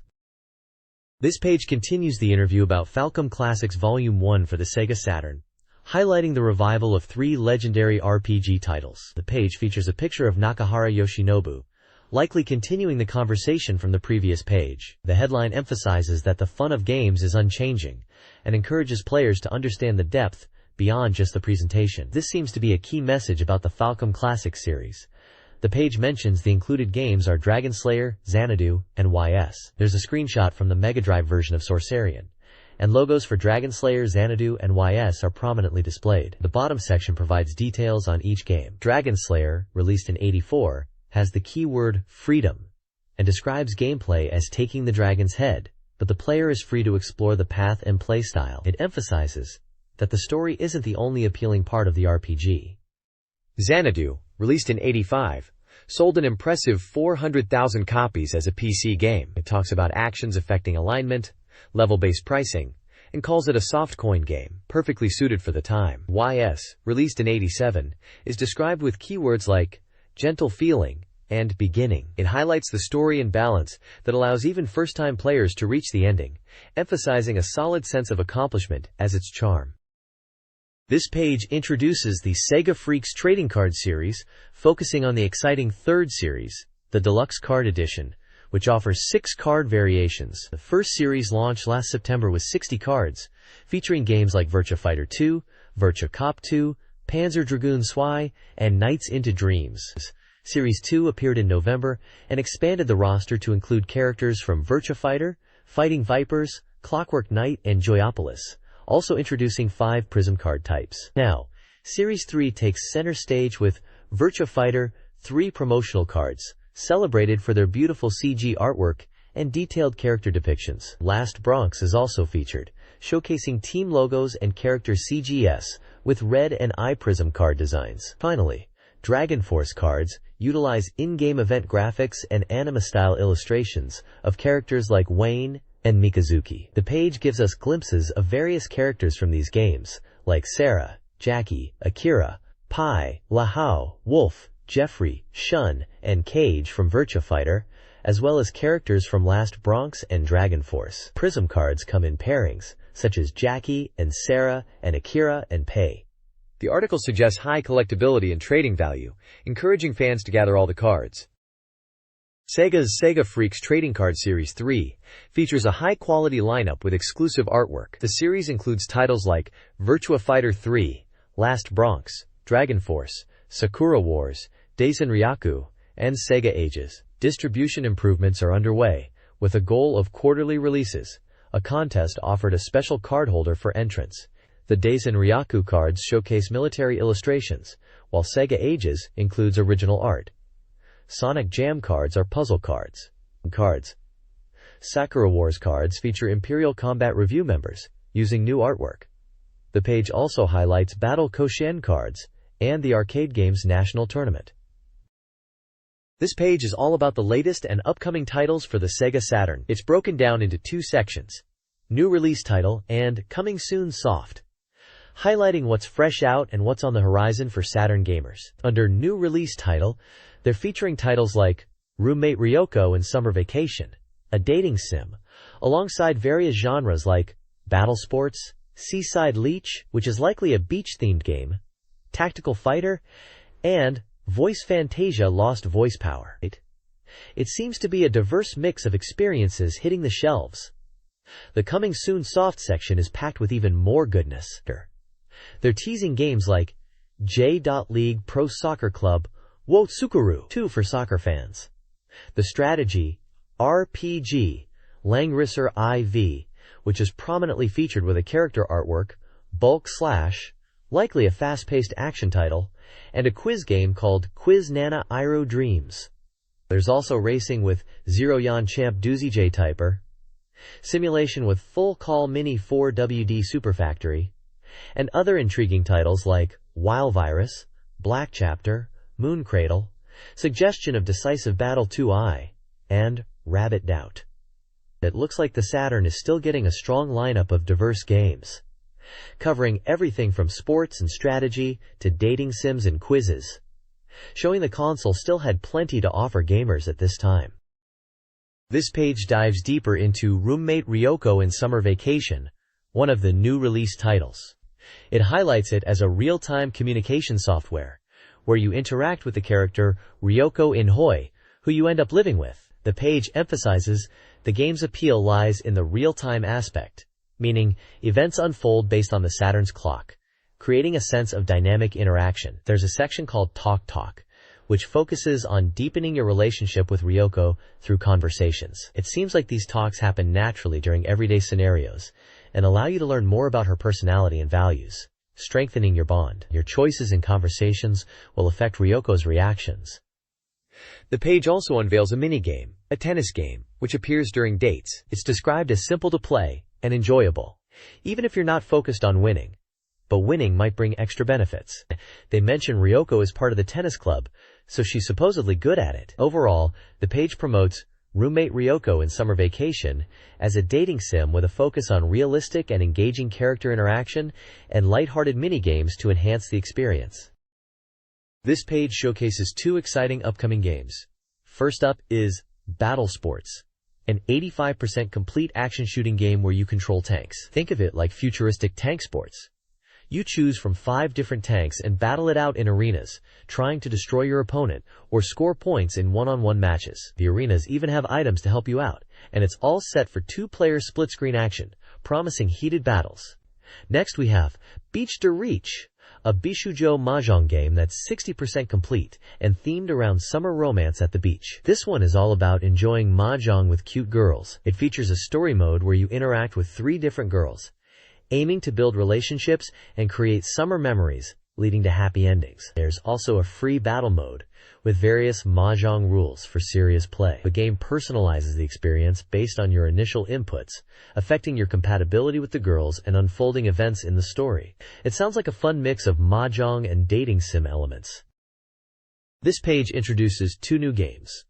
First, we have Tactical Fighter, a game where you train a girl to become a top fighter through disciplined living. They'll create weekly schedules, balancing training, part-time jobs, and rest, aiming to raise her into a first-class martial artist. Diet is also important, as you'll need to calculate calories and decide her meals. The page mentions that behind the fighter training, there's a dramatic story where the girl is trying to retrieve her father.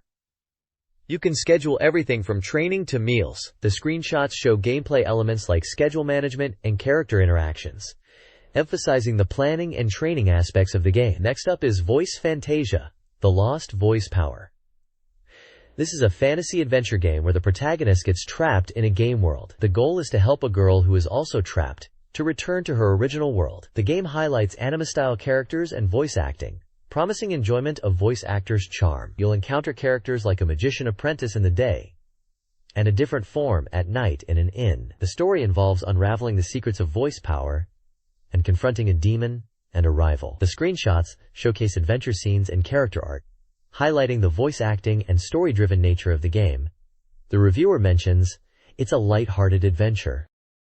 This page is all about the exciting new player edit feature in J.League Pro Soccer Club Create 2, also known as Saskatsuku 2. It's highlighting how you can now create your very own player from scratch and raise them exactly how you want. The page breaks down the player creation process into steps. First up is deciding basic info like name, birthplace, height, and blood type. Then you get to choose the player's type, which influences their abilities. Finally, you can even edit their face. The screenshots show these stages, from inputting personal details to seeing how the player's stats are visualized on a radar chart. There's also a developer interview with Tanaka Takeshi and Wada Akihito. They're discussing how this player editing feature lets you really tailor your teams. They mention using keywords to influence player development, and how the initial stats shown are just a starting point that will evolve as you train your player. It sounds like they've put a lot of depth into making player creation really meaningful and impactful on the game. J.League Pro Soccer Club Create 2 utilizes a keyword system for player creation, offering in-depth customization. After defining basic details and selecting a player type, users choose keywords related to skills like passing and physique to refine player abilities. These keywords are visually represented on a radar chart, showcasing strengths and weaknesses. Combining keywords allows for unique player personalities and skill sets. The game also features face editing. Developers Tanaka and Wada emphasize the keyword system's depth, noting younger players are easier to develop. Edited players appear as rookies in the next season, implying a system of player retirement and replacement. The developers encourage experimentation with keyword combinations to create a personalized team. This page provides a strategic overview of Langrisser IV, focusing on scenarios 4 through 8. Scenario 4, Brothers Bond, advises using infantry and cavalry to rescue Rachel. Scenario 5, Assault Transmission Base, emphasizes attacking 3 entrances and being mindful of retreating cavalry. Scenario 6, Ruthless Bulk, details bridge combat, recommending infantry against archers and cavalry for advancement, culminating in a fight against Bulk. Scenario 7, Ancient City, highlights careful unit movement and a split-force approach for treasure hunting. Scenario 8, For the Sake of Aldan's Reputation, is a challenging cavalry battle, suggesting force splitting and using magic. The game is 88% complete, scheduled for a July release by Messiah, with both standard and special editions. The page promotes the game's story and promises unexpected character appearances, building anticipation for the sequel. The next page continues the Langrisser IV Scenario Guide, now moving from Scenario 7 up to Scenario 13. Scenario 7, The Story of Azarov, is about pursuing Azarov and rescuing Rachel. Scenario 8, For Aldan's Glory, involves a challenging cavalry battle where you need to split your forces. Scenario 9, Kakansis Castle Battle, describes a defensive battle where you're trying to hold Kakansis Castle. Scenario 10, Mountain Ridge and Valley Night Raid, is where Serena's strategic judgment is key, using terrain and weather to your advantage. Scenario 11, Kakansis Gulf Defense, continues the defense theme, with night raids being successful but the enemy attacks relentless. Scenario 12, Great Pursuit Battle, sees the player pursuing Bulk after he retreats from the sea. Finally, Scenario 13, Battle of Edbury Valley, involves Ranford sorcery and aims to weaken the Allied forces. The page also previews character movements up to Scenario 13, showcasing key figures like Prince Frederick, Rosenciel, Duke Aldan, Fayalart, the enigmatic sorcerer, Russell, and Jessica, the great sorceress. It outlines their roles in the unfolding story, hinting at betrayals, alliances, and romantic relationships. For example, Rosenciel is depicted as loving Aldan and torn by her loyalties, while Jessica's past and motives remain shrouded in mystery. The page sets the stage for deeper character development and plot twists as the game progresses. This page introduces Virus, a hybrid adventure game being developed by Hudson, Avex Trax, and SEGA Enterprises. It's touted as a hot topic for the summer, and is 90% complete according to the article. The game emphasizes a push-only system, or POS, for its interface, which aims for direct and intuitive control. It moves away from menu selection and button mashing, assigning specific actions to each button. For example, the Yo button is for touch, making controls simple and actions seamless. The page features screenshots of the game interface, showing items and command options. We are introduced to a character named Sarge Shattuck, who is controlled using the pause system in both normal gameplay and battles. A button layout explanation details how each button on the Saturn controller is used for actions like talk, touch, look, item use, cancel, confirm, movement, and video phone. It highlights that this system is designed to be user-friendly and truly deserving of the hybrid title. Virus is a cyberpunk game set in a near-future network where humanity exists within a virtual world. The protagonist, Sarge, a network detective, investigates a mysterious virus while searching for his missing brother. He teams up with Erica Creefield, a computer operator, and their investigations lead them to the Zvinel company. The game features a push-only system combat scheme with direct control. Virus Detailed Explanation Part 2 provides a glossary of terms, including Iterate Operation, Master AI, NOAA 9000, and Blue Metal Core, enriching the game's lore. The game presents a compelling narrative, characters, and unique gameplay mechanics. This page introduces Bulk Slash, a new generation 3D shooting game for SEGA Saturn. It emphasizes a high degree of freedom in 3D polygon-based battles and the appeal of piloting a transforming robot. The game features a heroine partner system, where a female partner navigates and assists the player during battles, adding an element of story and character interaction. The page details two battle modes: Fighter Jet mode for aerial combat and Robot mode for ground combat. In Fighter Jet mode, players can freely fly in the sky, adjust speed between 25% and 99%, and use homing missiles. Robot mode allows for jumps, lateral movements, and close-quarters combat, with a focus on mobility and dodging. The game boasts three types of weapons: Fire Blaster, Napalm Blaster, and Vega Blaster, catering to different combat styles and situations. There's also mention of a high-quality opening movie reminiscent of robot anime, showcasing the relationship between the protagonist Cress and the heroine Lavia, hinting at a mysterious girl's role in the story. The page concludes with a question: who is this girl? Likely referring to the mysterious female character depicted at the bottom right. Bulk Slash's preview reveals two stages. Stage 1 takes place in a city occupied by the coup d'etat army, tasking players with destroying power supply pods. The boss is a missile-barraging Strong Walker battle vessel. Leonie Rhodes, an elite and assertive 18-year-old, partners with the player. Stage 2 is set in a rainy city, where fuel tanks must be destroyed.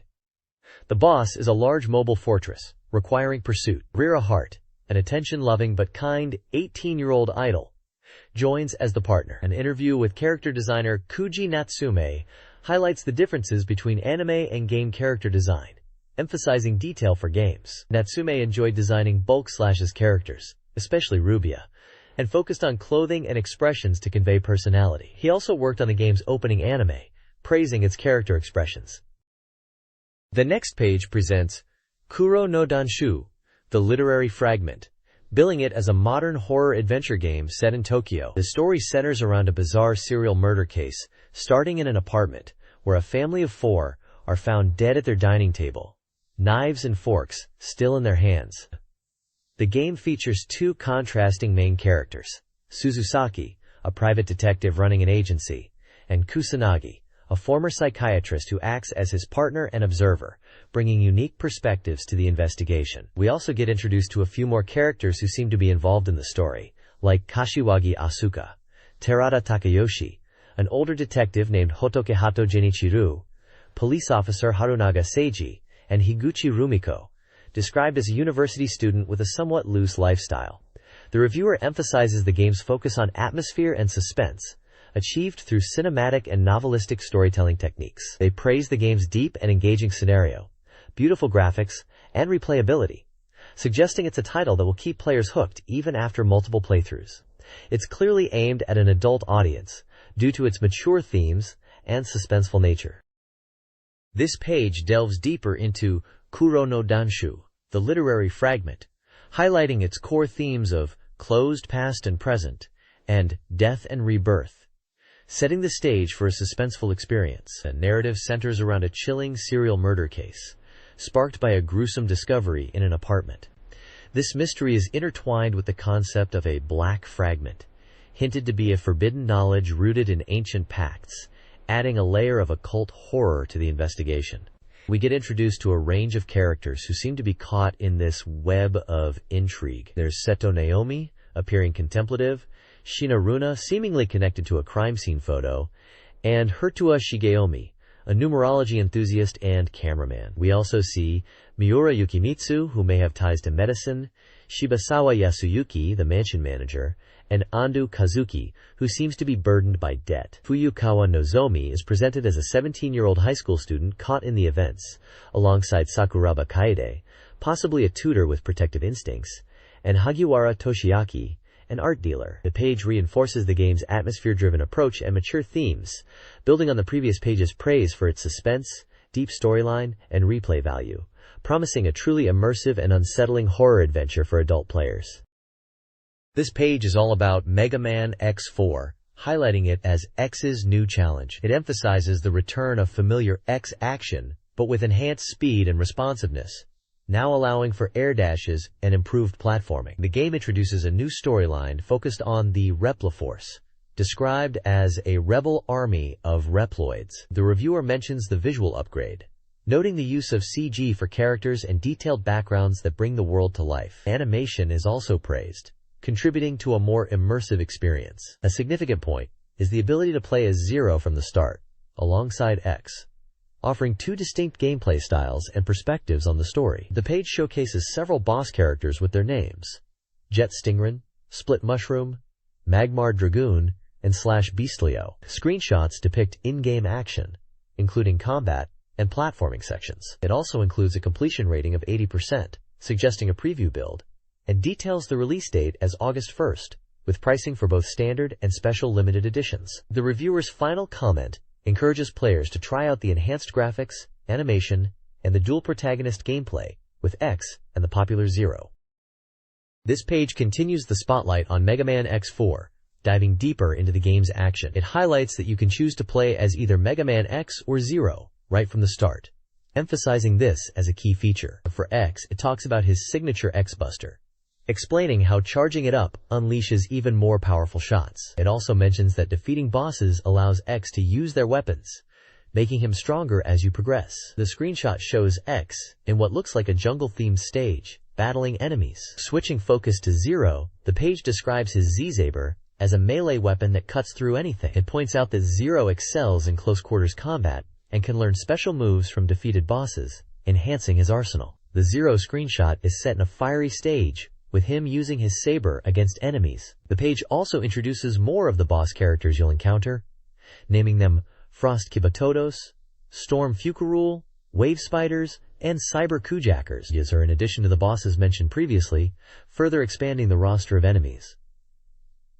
Finally, there's a section announcing a limited edition of Mega Man X4. This special version comes with exclusive Mega Armor that you can't get anywhere else, encouraging fans to look out for it and stay tuned for more details. This page introduces Quiz Nanero Dreams, Rainbow-Colored Town Miracle, a love-adventure quiz game from Capcom, slated for release around June 27. The article highlights that it's a quiz game where you aim to win the hearts of beautiful girls over 5 months. To defeat the Demon King, you need to gain crystal power, and to do that, you must get closer to the girls. The game focuses on building relationships through quizzes, emphasizing that even if you're not good at quizzes, you can still enjoy it. The game seems to revolve around interacting with girls in various locations, like the town, school, and facilities. There are random events during weekdays to encounter girls and raise your affection level.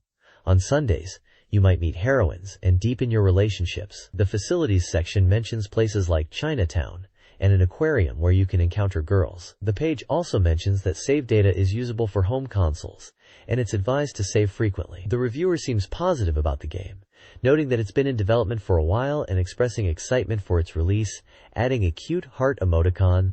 They suggest focusing on pursuing your favorite girl and enjoying the game. It seems designed to be approachable, even for players who are not quiz experts, with hints and assistance available. This page features an interview with Yoshimi Unishi, the producer from Capcom's Development Department 1, about their upcoming game, Quiz Nanero Dreams, Rainbow-Colored Town Miracle.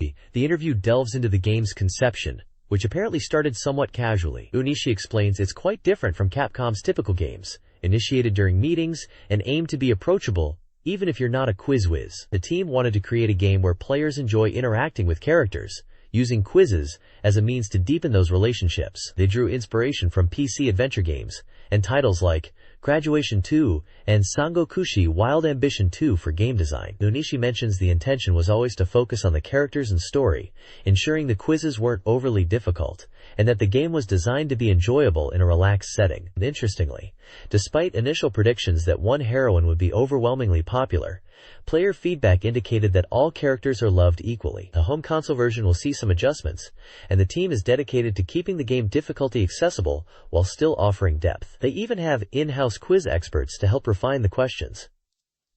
Overall, the interview suggests a lighthearted and character-driven quiz game designed for broad appeal. This page showcases the upcoming SEGA Saturn title, Mooncradle, from Joji Ida and Nightmare Interactive. Described as a new sensation adventure game, blending live-action footage with CG. The game revolves around pursuing women, unfolding as a real image and CG adventure. It is highlighted as a fusion of game and drama, with the story progressing through live-action scenes and the character actions controlled in CG environments. The page mentions the game features branching storylines and multiple endings based on your investigation skills. The screenshots show in-game scenes with dialogue choices and detective gameplay elements. The reviewer notes that the player decides the next scene, emphasizing the game's branching nature. They also point out the quality of the MPEG movies. The game boasts 100% completion at the time of the magazine and is set for release on June 27th. The protagonist is named Goro Negoro, and your detective skills are tested to achieve the good ending, aiming for a high score of 90 points. Multiple playthroughs are encouraged to master the investigation and unlock a bonus Mooncradle drama. The gameplay involves selecting commands such as investigate or talk to progress through the story. This page continues to delve into gameplay mechanics of Mooncradle and gives players tips if they get stuck. If you are stuck in Mooncradle, the page suggests using the PC within the game to search for clues. It mentions a forbidden hint collection section, which can provide hints, but suggests it's best to try solving puzzles yourself first, before resorting to these hints. The section Route Play encourages players to experiment with the investigate and use commands in various locations. It explains that depending on the location, the scene might switch to a movie, and the protagonist, Negoro, might perform unexpected actions. This suggests gameplay is dynamic and rewards exploration. Investigation method changes. Section describes how the gameplay shifts between action mode and command mode. Action mode is for exploring CG environments and conducting searches, while command mode is used mainly for conversations. During conversations, you choose questions to get information. The page highlights that if conversations become stagnant, players should try other actions, like smoking a cigarette or using the investigate command to progress. The page also mentions two types of conversation scenes, indicating variety in how dialogue is presented, and the command mode, which is central to interacting and gathering information in Mooncradle. The Mooncradle game centers on the disappearance of Asai Kanami. Players must retrace her steps, starting at the vanishing point, to gather clues. A planetarium ticket stub is key. The investigation leads to Kanami's family home in Kisaragishi City. The game hints at a pattern: recurring disappearances. Another missing person, Kinoshita Kayoko, is linked to Kanami. Players are advised to investigate the university's literature department circle, where Kayoko studied, and Kirisato Hospital, where she was hospitalized. A shared interest in stars connects these women. The game introduces two characters: Irina, a fortune-teller, and Takaki Noriko, a researcher. The investigation is currently straightforward, and players should check the answering machine upon returning to the office, exhaust dialogue options, and then investigate Kirisato Hospital, a critical location. The central mystery: what happened to the missing women in Kisaragishi City last summer? This page details the Kurosato Hospital investigation in the Moon Cradle game. Players must gather clues related to missing women by exploring the hospital, utilizing adventure game mechanics such as investigate, talk, use, and take. Key items like a notebook and cigarettes are essential for progress, with the former for reviewing information and the latter for interacting with characters. The hospital is heavily guarded, requiring strategic planning. Players will need to solve a puzzle involving a 4-digit lock to access a data room containing crucial information, likely extracted via data disks. The investigation involves interacting with various characters, including doctors and guards. Key characters like Tagami Hitomi, Shinohara Kaoru, Azuma Ayami, Nagase Aiko, and Janai Akira are introduced, hinting at their involvement in the unfolding mystery. The game advises daytime observation to prepare for nighttime infiltration, emphasizing the importance of detective skills to solve the case. Great Naval Battles 2-1. Tairei no Ketsudan 2-1, a definitive World War II strategy game for the Saturn, is nearing release. Developed by Koei, the game features massive naval and air battles in the Pacific Theater, allowing players to command Japanese or Allied forces. It boasts an impressive scale, with 232 unit types, emphasizing strategic fleet composition and tactical deployment of ships like battleships, cruisers, and aircraft carriers. Players can customize unit data for aircraft and warships, tweaking performance. The game includes famous scenarios such as Pearl Harbor and Midway. Scheduled for release on June 27th, Great Naval Battles 2i promises a detailed and immersive experience focused on large-scale combat and strategic customization.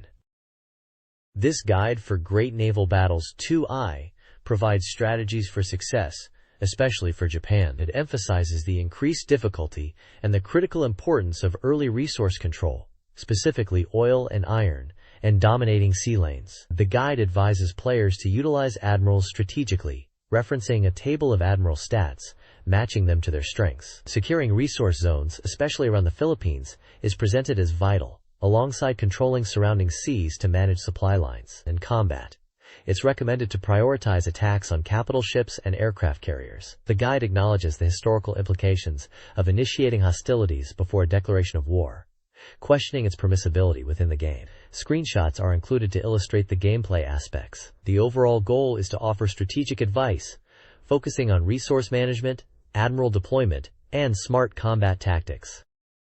This page introduces 04 Champ Doozy J Typer, a racing game that's finally being released on June 20th.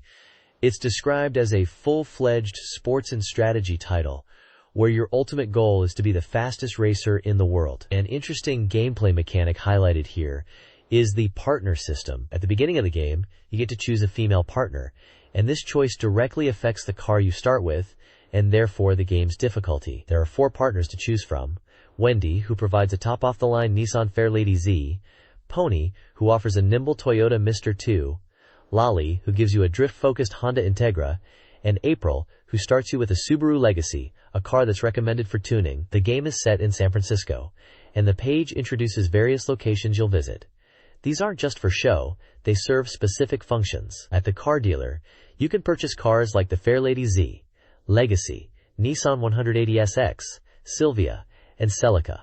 There are also tune shops and accessory shops for upgrading your ride and customizing your experience. Locations like Hyde Street Corner, the Race Circuit, Fisherman's Wharf, Shopping Street, and the Golden Gate Bridge offer different activities. These include part-time jobs, races, and even date events, adding layers beyond just straight racing. 04 Champ Doozy J Typer presents locations in Los Angeles and Las Vegas. Los Angeles features a car dealer selling cars like RX-7 and Supra, a tune shop, a parts shop, a boutique, the airport for events, and the circuit for races. Broadway Plaza and Santa Monica host dates and grass races. The UV Studio unlocks after a date. Las Vegas offers similar locations, including a car dealer, focusing on the casino, and South Main Street for casino games and dates, with events unlocking after your first game. The Grand Canyon section requires clearing RPG mode. Locations include the Village, Grand Viewpoint, Highway, and Gorge Cave, featuring RPG-style events and unlocking a weekly part-time job. A tune-up little advice section recommends removing speed limiters, suggesting a computer upgrade. It also discusses torque, advising on KGM and RPM for different race types. This page is all about Full Cowl Mini 4WD Super Factory for the SEGA Saturn, a game based on the popular Mini 4WD toy cars and the Bakusu Kyudai Let's Go anime series. It seems to be a preview of the single-player mode called S.GJ Circa 1P mode, where you pick your favorite Mini 4WD and race through various competitions. The page highlights 3 key steps in the game. First, you choose your machine from 10 different models, each with unique strengths and weaknesses. They list names like Cyclone Magnum, Hurricane Sonic, Neo Tridagger, ZMC, and Spin Cobra, among others, showing artwork of each car and their respective characters. Next up is customization, which is described as a core part of the Mini 4WD experience, letting you tweak and adjust your machine with various parts to boost performance. The screenshots show detailed editing screens, emphasizing the depth of customization available. Finally, you select from 3 course types for your races: Sky Circuit, Land Circuit, and Ocean Circuit. The game features a total of 4 rounds, starting with preliminary races. The screenshots of each course show diverse environments and track designs. It seems like getting good at customizing your car and mastering different tracks will be key to winning in Super Factory. Beasterizer, Raging Loop Rabbit in Japan, is a fighting game that's about to be released, and this preview focuses on its Beast God system. The game is praised for its cute graphics and accessible gameplay. The core mechanic involves summoning powerful beast gods, which grant characters increased attack power, mobility, and access to super special moves while a gauge is active. However, the preview stresses the strategic element of the system. While beneficial for powerful attacks, summoning a beast god isn't always advantageous. Some beast gods are more useful than others. The review cautions against relying solely on the system, as skilled opponents can exploit the drawbacks. Victory depends on understanding each beast god's strengths and weaknesses and deploying them strategically, especially for powerful special moves, rather than simply summoning them at every opportunity. This page delves into the playable characters in Beasterizer, or Raging Loop Rabbit as it's known internationally, focusing on their fighting styles and special moves. We get a look at 4 characters: Wulin, a girl with a past as an assassin who fights with an umbrella and summons the Rabbit Jewel Beast God; Tianren, a justice-driven boy skilled in aerial combat using martial arts passed down from his family; Rex, a cheerful spy who ironically hates assassination and uses tonfa; and Yulan, a bewitching fighter who uses a large palm leaf fan. For each character, there's a list of their special moves, with command inputs. It seems like they're showing off a variety of attack types for each character, including standard moves and perhaps some more unique or powerful ones. The bottom section highlights a special combo system in Beasterizer. Apparently, you can pull off combo techniques by combining specific button presses, going from weak to strong attacks and timing it right. It's a system designed to let you chain normal moves into combos, which sounds pretty standard for fighting games of this type, making it accessible for genre fans. They mention that most characters rely on weak punch to strong punch combos, and weak kick to strong kick chains. It encourages players to master the timing and button combinations to effectively link attacks and overwhelm their opponents. This page continues the focus on Beasterizer, known as Raging Loop Rabbit internationally, showcasing 4 more playable characters and a gameplay mechanic. First up is Edie, a flamboyant 12-year-old, described as a show-off with a microphone as his weapon. Jocko is presented as a mysterious assassin who has lost his mind, fighting with blood-stained bandages. Iggy is introduced as a gentle giant, a wrestler who uses powerful throws and grapples, hinting at his strength. Finally, Howen is described as sluggish but with immense power, utilizing wind and transformation techniques in his attacks. For each character, there are screenshots of their moves and lists of their special attacks with command inputs. These move lists seem to detail various attack types for each fighter. At the bottom, there's a section explaining a parry mechanic. This parry, executed by pressing punch and kick together, allows players to deflect incoming attacks. If timed correctly, it can leave the opponent vulnerable for a counterattack, disrupting their rhythm. The text suggests using this technique to break an opponent's attack flow and create openings for powerful moves or combos. This page is the SEGA Saturn Soft Complete Guide. and it seems to be focusing entirely on the game DX Hired. It mentions that due to a large number of new releases, this complete guide is dedicated solely to DX Hired. Visually, the page features a stylized character, possibly from DX Hired, wielding a spear and set against a backdrop of a large red rose. This is page 150, and it looks like the guide continues on to page 151 for more information on DX Hired. This page reveals 3 boss and hidden characters in DX Hired. First up is Shadow Bowie, who is described as having a coldness unlike the regular Bowie. He uses the cannon blade, and his aura is black compared to Bowie's white. His backstory mentions losing memories after his mother's death, and developing a hidden shadow spirit when Cecil is killed. Next is Izanagi, introduced as a 25-year-old with unknown nationality and divine origins. He is described as large and muscular with horns and blue skin, giving him an unusual appearance. Izanagi uses the gauntlet laser and is described as a mother creation, sleeping for thousands of years to fulfill a purpose. Finally, we have Iji, a 23-year-old Japanese adventurer. He is described as medium build with dark hair and energetic. Iji uses the White Tiger Great Sword, a blade passed down in the Shinjo family, and one of the 4 sacred treasures. His story mentions events 3 years after Kamigami Taisen, with Eiji searching for answers and encountering a boy with a white sword. The page also includes gameplay screenshots showing fights against Shadow Bowie and Izanagi. It mentions that defeating these characters allows you to use them, and also that Shadow Bowie can be accessed by a command from regular Bowie. Eiji is playable in Dream Match mode if you defeat him. The page highlights the unique skills and power these characters bring to the game. Capcom's Magazine, Volume 31, celebrates Rockman's 10th anniversary and highlights Battle Circuit, a 4-player action game with striking visuals.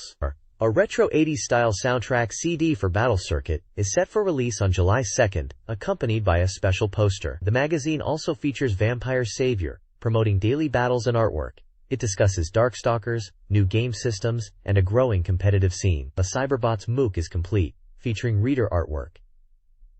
A Transplant Hope ranking places Vampire Savior at the top for desired game ports. Standard bonus items lead a ranking for limited edition CDs. Lastly, an Urgent Rainbow Color feature invites reader submissions for the Saturn version of Rainbow Color, with a July 4th deadline. The next issue will announce a lottery. This page is all about the upcoming game Quiz Nanero Dreams. It's an interview with the development staff, trying to unravel some mysteries about the game before its release. They are asked about the game's title, Rainbow Color Town Miracles, and why it was chosen. But even the staff jokes that nobody really knows. The interview covers various aspects of development. They talk about choosing voice actors, aiming for voices that fit the characters, and even researching popular voice actors. The clothing designs are mentioned, inspired by women's magazines, and aiming for a summer vibe. They also touched upon the scenario, with the initial plan being for fairies to eat cockroaches. Yes, cockroaches! This bizarre topic seems to be a point of interest, with a screenshot showing a fairy and a cockroach, highlighting the theme of differences in eating habits between humans and fairies through the cockroach incident. The interview features comments from producer Yoshimi Onishi, planner Jun Koike, and Scroll Group members Kenichi Ueda and Shinsuke Mukai, giving insights into different aspects of the game's creation, from voice acting to bizarre scenario elements. This article details the development of Marvel Superheroes vs. Street Fighter, emphasizing its origins in the Versus series and the influence of American comics. Developers discuss the chaotic, fast-paced gameplay, highlighting the variable assist system and the increased use of projectiles. Character selection focused on popular characters like Omega Red, Cammy, and Dan. The team aimed for a balance between accessibility and depth, introducing an easy mode and auto-tracking for different skill levels. The Saturn version, with exclusive colors, was also discussed, targeting a fall release. They also mentioned their work on Cyberbots for the Saturn. Other topics included recommended character pairings and a big present giveaway from Okamoto, including Marvel merchandise and Adidas shoes. Finally, a behind-the-scenes look at Capcom's development building, including their archive room and video editing facilities, was presented.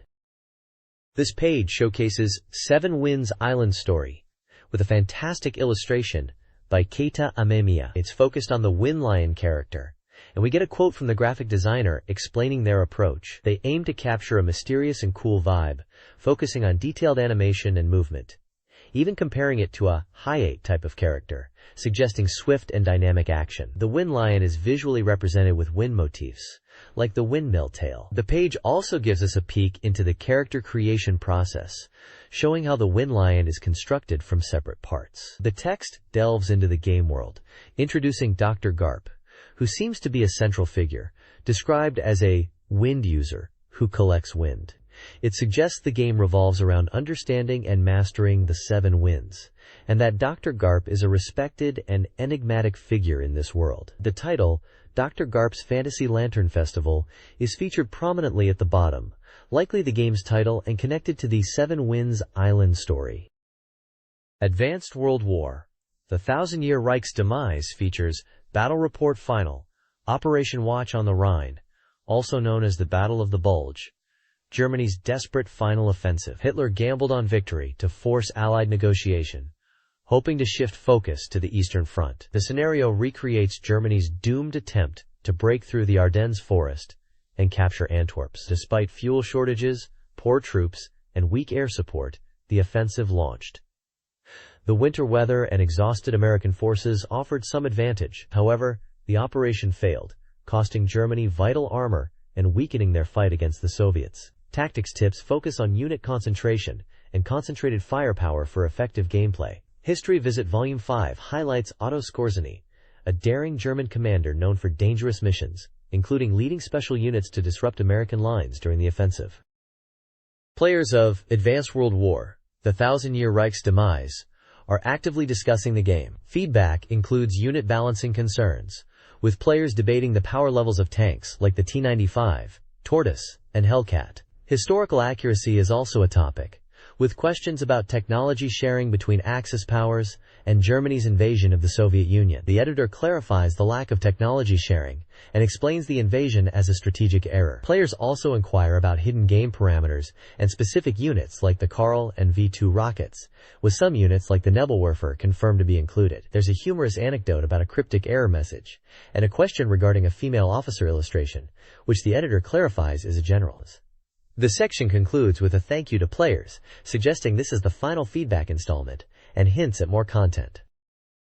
ELF is promoting Classmates 2 merchandise, specifically double-sided body pillows of Yui Nagasawa and Sakurako Tsujino, priced at 10,800 yen each, or 19,800 yen for a set. They're also advertising the delayed release of the Underclassmen Pin Badge collection. The page features fan artwork, including content from Yumagari and Classmates, with an 18+ section discussing the popular 90s dating sim Classmates and its Underclassmen follow-up. A telecard giveaway of Classmates merchandise is announced, with entry requiring feedback submission by July 5th. This page presents Welcome to Kadota Akimi World, Episode 12, and the final installment. It's a 4-panel comic strip featuring a character named Ito Akuko, who seems to be a manga artist reflecting on her work. The comic starts with a girl in a school uniform joking about RPGs, and then transitions to Edo Akuko in various scenarios. She talks about going to the printers, and her grandfather, who is involved in making hash symbols, possibly in the printing process. There's a panel where she's considering people's feelings, suggesting a deeper approach to her art. Later, there's a humorous scene with a censored image in a magazine, which excites her and leads to an over-the-top reaction about a cat's Santa Claus. The final text at the bottom promotes a Pinky Promise Shrine summertime event and asks if schoolgirls Miko and Hana will participate, which seems unrelated to gaming, but perhaps is a general magazine promotion. Overall, it's a light-hearted and self-aware look at manga creation, and perhaps the artist's journey. This page is all about Sakura Wars. It's highlighting the upcoming GW 5th issue, which seems to be a special edition focusing on Sakura Wars content. They're calling it Sakura Color, and it seems to be packed with information related to the game. They are promoting premium goods and suggest fans will want to buy it all. There's a section on mania-pleasing trading cards, which are holographic and GW original cards. Apparently, all 9 types are available, and 3 cards are randomly included with the software. They also mention a Sakura strategy video movie that you can't miss. This video is a digest of the good parts of the game, and it includes special messages from Sakura herself, stage show footage, and even flower viewing video bromide. Lastly, they are running a Sakura Jigsaw puzzle campaign. If you send in application tickets included with the software, you can enter a lottery to win Sakura Wars Jigsaw puzzles. There are different prizes with 50 A prize winners, 100 B prize winners, and 200 C prize winners. The deadline to apply is July 31st. The reviewer, Namo, humorously mentions not having any connection to Sakura Wars, maybe due to being an anti-major product spirit. However, they acknowledge the game's popularity and the publisher's service to fans, possibly to the point of overindulgence. The GW production staff speaks section of the magazine interviews 6 members of the GW development team. Mr. Matsuyama, the main programmer, enjoys the varied genres in the game. Mr. Ranhashi, a programmer, discusses mini-game creation and his experience with various platforms. Mr. Kawakubo, a graphics and programmer, also handles design and is a Sega hardware enthusiast. Development director Mr. Hara discusses Pivot 5 and its unique concept. Mr. Egawa, a development designer, worked on Girls Collection and created graphics. Public relations Mr. Mori aims to promote GW and is intrigued by the game's direction. A column by Higuchi Yasuhito reflects on the impact of modern technology on children. Lastly, an advertisement for SEGA Saturn Magazine details a postcard contest related to Diata Gameware. This page is all about the arcade game, The Lost World, Jurassic Park. Presented by SEGA AM3 R&D Department No. 3, with the tagline, "It's powerful." The article is a detailed comparison between this new game and the original Jurassic Park arcade game, referring to the new one as New Jura, implying a significant upgrade. The article highlights the cabinet differences. The original Jurassic Park had a ride-type cabinet where the seat moved, but this new version has a larger, stationary cabinet, emphasizing improved sound and a surround system for a more immersive experience. Graphically, it's a major leap, with The Lost World using the Model 3 board, boasting beautiful game screens, a huge jump from the System 32 board used in the previous title, which had sprite-based graphics. The new game uses CG for visuals.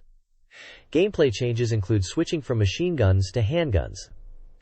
The opening movie is also praised as incredibly cinematic and faithful to the film, making it a must-see. Key features of the game are listed as being developed by Sega, expected to release in July, a gun-shooting game, supporting 2-player simultaneous play, and running on Model 3 hardware.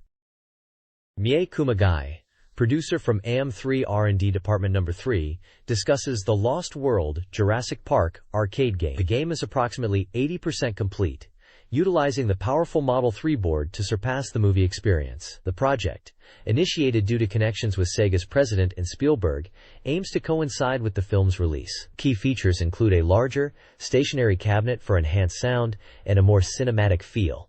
The shift to CG graphics on Model 3 represents a significant visual upgrade. Gameplay focuses on handguns. Development involved research at a safari park and Universal Studios to realistically portray dinosaurs. The game is designed to deliver a condensed, thrilling, 2-hour movie experience within an arcade setting. Kumagai anticipates players will be impressed by the visuals and overall impact of this AM3 R&D Department No. 3 Model 3 title. This page is all about character-specific top techniques. Part 2, focusing on Kenta from the game Top Skater Sega Skateboarding. It reveals Kenta's profile including his real name, height, weight, age, and sponsors, mentioning he's popular with female players due to his look and cool attitude. The designer even chimes in, saying the character was originally going to be called Rick. The page then dives into Kenta's unique tricks, showcasing them in tables.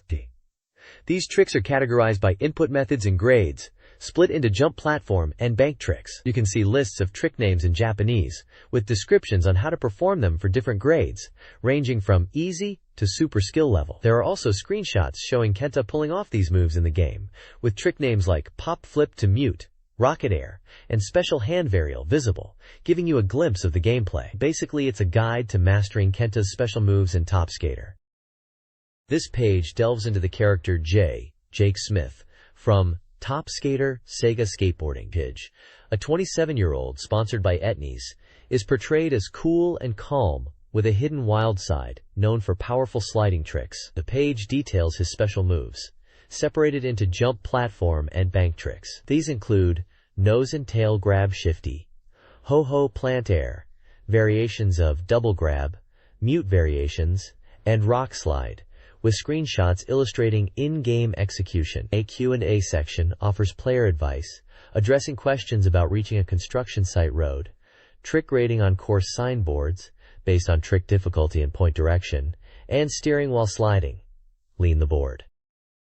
This page from SEGA M3 Research Institute project focuses on Cyber Troopers Virtual On and the grand reveal of a name for a VR Temjin girl character. It's volume 18 of the series and it's called Crossover Over. Apparently they had a huge naming contest for this female Temjin and received over 10,000 submissions, which is pretty impressive. The chosen name, picked by Master Akashi and Katoki Hajime, is TIMG, pronounced Tim G. The winner is a company employee from Osaka, and they're congratulated. The reviewer jokes about being surprised it wasn't named PN Sakai, which is a bit of an inside joke. The article mentions that Tim is a popular prefix. They discuss how TIMG sounds reminiscent of Tom Sawyer's Adventures. They also lightly touch upon the anime Revolutionary Girl Utena and fan feedback, and then quickly steer back to Virtual On, mentioning their previous Dakin Bura Bura Virtual On project. There's a section where they talk about other suggested names and locations of people who sent in entries, and then announce that the lucky winners will receive VR Girl telecards as prizes. They encourage everyone to keep aiming to collect all the VR Girl telecards, and that there will be more chances to win in the future. This page continues the Virtual On theme, and it's titled Dakin! Love Love Virtual On Cyber Girls Phase 2 presented by Akita Mika. We see a large illustration of the VR Viper 2 girl mech. It seems to be a continuation of the Dakin! Bura Bura Virtual On project from before. There's dialogue between reviewers Do and MI discussing the illustration, with Do describing it as looking like something from a dentist's office, and MI making sound effects to represent the action. They also mention character details, noting she is 17 years old, born on the 23rd of March, Sagittarius, blood type A, and has measurements B80W55, H78. Katoki Hajime is mentioned again, commenting on the design around the chest area. There's a section announcing a reader submission recruitment for the Enthusiast Dojo in the next issue, asking for stylish comments and illustrations related to Virtual On, with VR Girl telecards as prizes for selected submissions. The headline humorously asks if a phantom famous car will appear in the Enthusiast Dojo, but it's likely a metaphorical or playful title. This page is all about the Java T-Battle Koshien, which is a national tournament for Virtua Fighter 3. It announces that the locations for the regional qualifying rounds have been decided and are being revealed. The page emphasizes that this is a great opportunity to witness top-level play live as players compete for a spot in the national championships. It mentions that the preliminary rounds at various stores have finished, and this is the next stage. There's a table listing the participating venues across different regions of Japan, including the shop names, addresses, phone numbers, and the dates of the tournaments, which seem to be mostly around late June and early July. The article advises players to confirm the dates and times directly with the stores because changes may occur. The photos on the page capture the energetic atmosphere of these arcade events, showing crowds of people watching and playing Virtua Fighter 3. It looks like it's a really exciting event for arcade gamers in Japan. This digest from the AM2 development team covers April and May events. Daily Virtua Fighter includes a look back at the year, a Tokyo Game Show report with V-Sign autographs, a SEGA visit, coverage of the Beijing 97 Virtua Fighter tournament, and Mr. Kyasuran's Law Declaration. It also announces the results of a player challenge. AM2's Secret Information Bureau focuses on Virtua Surf, with staff answering reader questions. Yume, an AM2 networker, discusses character food preferences and a CD single. The Postcard Corner Virtua Surf features a queue and a section responding to fan mail, answering questions about Hikoyoshi's songs and a character's attire. Finally, a t-shirt giveaway is announced, a collaboration between AM2 Research and SEGA Saturn Magazine, designed by Yu Tenpei. Readers are encouraged to submit postcards with feedback for future projects. This page is dedicated to Passion Langrisser Volume 7 and focuses on Langrisser IV. It features an interview section titled, Wacky Takata Talks, Langrisser IV. Character Chronicles Volume 7 Wylar, where they delve into the creation of the character Wylar. The interviewer, Wacky Takata, discusses how Wylar's design was initially similar to a character from Silver Tusk and had to be redesigned. They talk about Wylar being a military commander under an incompetent king, a character archetype they wanted to create. There's a Langrisser Fan Plaza section, showcasing fan submissions. It seems fans have been sending in black and white artwork, and the magazine is asking for more color submissions. Fan art from Mie Prefecture and Kanagawa Prefecture are featured. The drawing room section interviews an artist named Tadazaki who works on the Langrisser series. They mention that his work involves refining character art, especially hair, and that he enjoys the job. There's also a call for reader submissions of fan letters and photos. Finally, there's a humorous CG Battle segment, which seems to be in its third round. It's a photo contest where people dress up, and this time, it's Carrierman versus Carrier Woman. Seemingly Langrisser mascots. The judges, according to the text, are somewhat harsh. The next issue preview teases that the next character spotlight will be on Gazarloff, and mentions Ranford might also appear. This volume features pre-release game reviews from Lady Users, Game Mania Group, and guest game writers, covering games from June 21st to June 27th. Marika World of Truth, June 20th release, receives a 6.0, a top-down RPG featuring a secret society.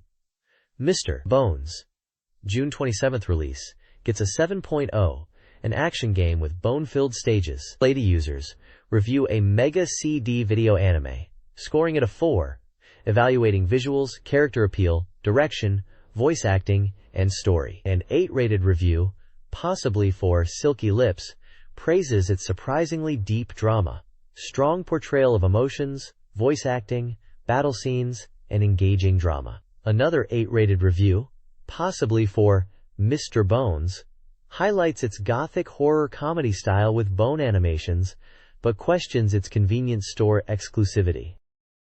Upcoming game reviews are in World Evolution Soccer, 4.66 average, focuses on team management with tactical gameplay, but faces criticism. A reviewer questions tactical editing, while others cite balance issues, slow movement, and unresponsive controls, despite appreciating the concept. Samurai Spirits Bushido Sword Chronicles, 6.33 average, is an action RPG set in the Samurai Showdown universe. Reviewers praise its character focus, but find the system outdated. One reviewer highlights the gothic battle scenes and suggests deeper scenarios. Great Strategy Strong Style, 6.66 average, a strategy game blending elements of classic titles, is considered user-friendly for beginners. While some reviewers praise its detailed weapon encyclopedia and map features, others point out clunky menus and slow map scrolling, while others enjoyed the world's scale. Upcoming game reviews cover 3 titles. Quiz Nanero Dreams, a romance-infused quiz game, is a praised arcade port for the Saturn, lauded for its accessibility and additions like voice acting and new quiz types. Admiral's Decision 2, a naval strategy game, impresses with its strategic 2-layer battle system and historical depth, especially for Pacific War enthusiasts. Top Anglers. Superfishing Big Fight 2 offers diverse fishing styles and polygon environments and a calming atmosphere, though some found gameplay elements uninspired and visual obstructions present. Breakpoint, a tennis game, boasts realistic graphics and player movement but suffers from bland single-player gameplay and camera issues. While praised for its visuals and controls, some found the rallies tedious and gameplay lacking depth. Willy Wombat, an action game, impresses with its unique AQV system, cinematic presentation, and engaging story. However, reviewers criticize its tempo and frequent camera shifts, which can be tiring and disorienting. Political Ambition Story, a board game, is praised for its political theme and rewarding Prime Minister ending. However, reviewers find the board game elements random, the game overly serious, and suggest it might be better suited for party play. This review covers 3 games. Harukaze Sentai vs. Force, a mecha shooting game, receives generally positive feedback. Its animation and pacing are praised, while reviewers note the beautiful movie scenes. The game averages a 7.66/10. Shenryu Strikers 1945-2, another shooting game, is lauded for its solid arcade gameplay, strategic depth, and arcade-perfect port. However, some find the patterns lacking excitement. It averages a 6.0/10. Rabbit, a fighting game, garners mixed to negative reviews. Critics find its gameplay outdated, with issues in the control scheme and final boss. Some appreciate the characters and dark story, but the overall impression is that the fighting elements feel secondary to the stage design. It scores around a 5.0/10. This page showcases reviews for 4 SEGA Saturn games. Moon Cradle is an adventure game where reviewers are discussing its challenging, realistic elements, with opinions varying from it being too difficult for female players, to high rollers appreciating the quick pacing, and guest writers finding the controls unsatisfactory, although they acknowledge the good story and presentation. Fighter's History Dynamite, a fighting game, is being reviewed as a console port, with comments about whether it holds up compared to modern fighting games. Reviewers point out the technical depth of the fighting system, but question its current appeal and simplicity compared to modern fighters. Next, Luna Silver Star Story MPEG Edition, an RPG, receives praise for its anime cutscenes and high production quality. Reviewers highlight the improved anime scenes and the value for fans. Lastly, Gameware Volume 5 appears to be a collection of games, described as the 5th in a series, and good value for money, with a focus on content and volume. It seems to include a blackjack game and other content for fans, perhaps including trading cards and Sakura Wars related items. This page unveils cheat codes for SEGA Saturn games, focusing on Skirta-Go! Go!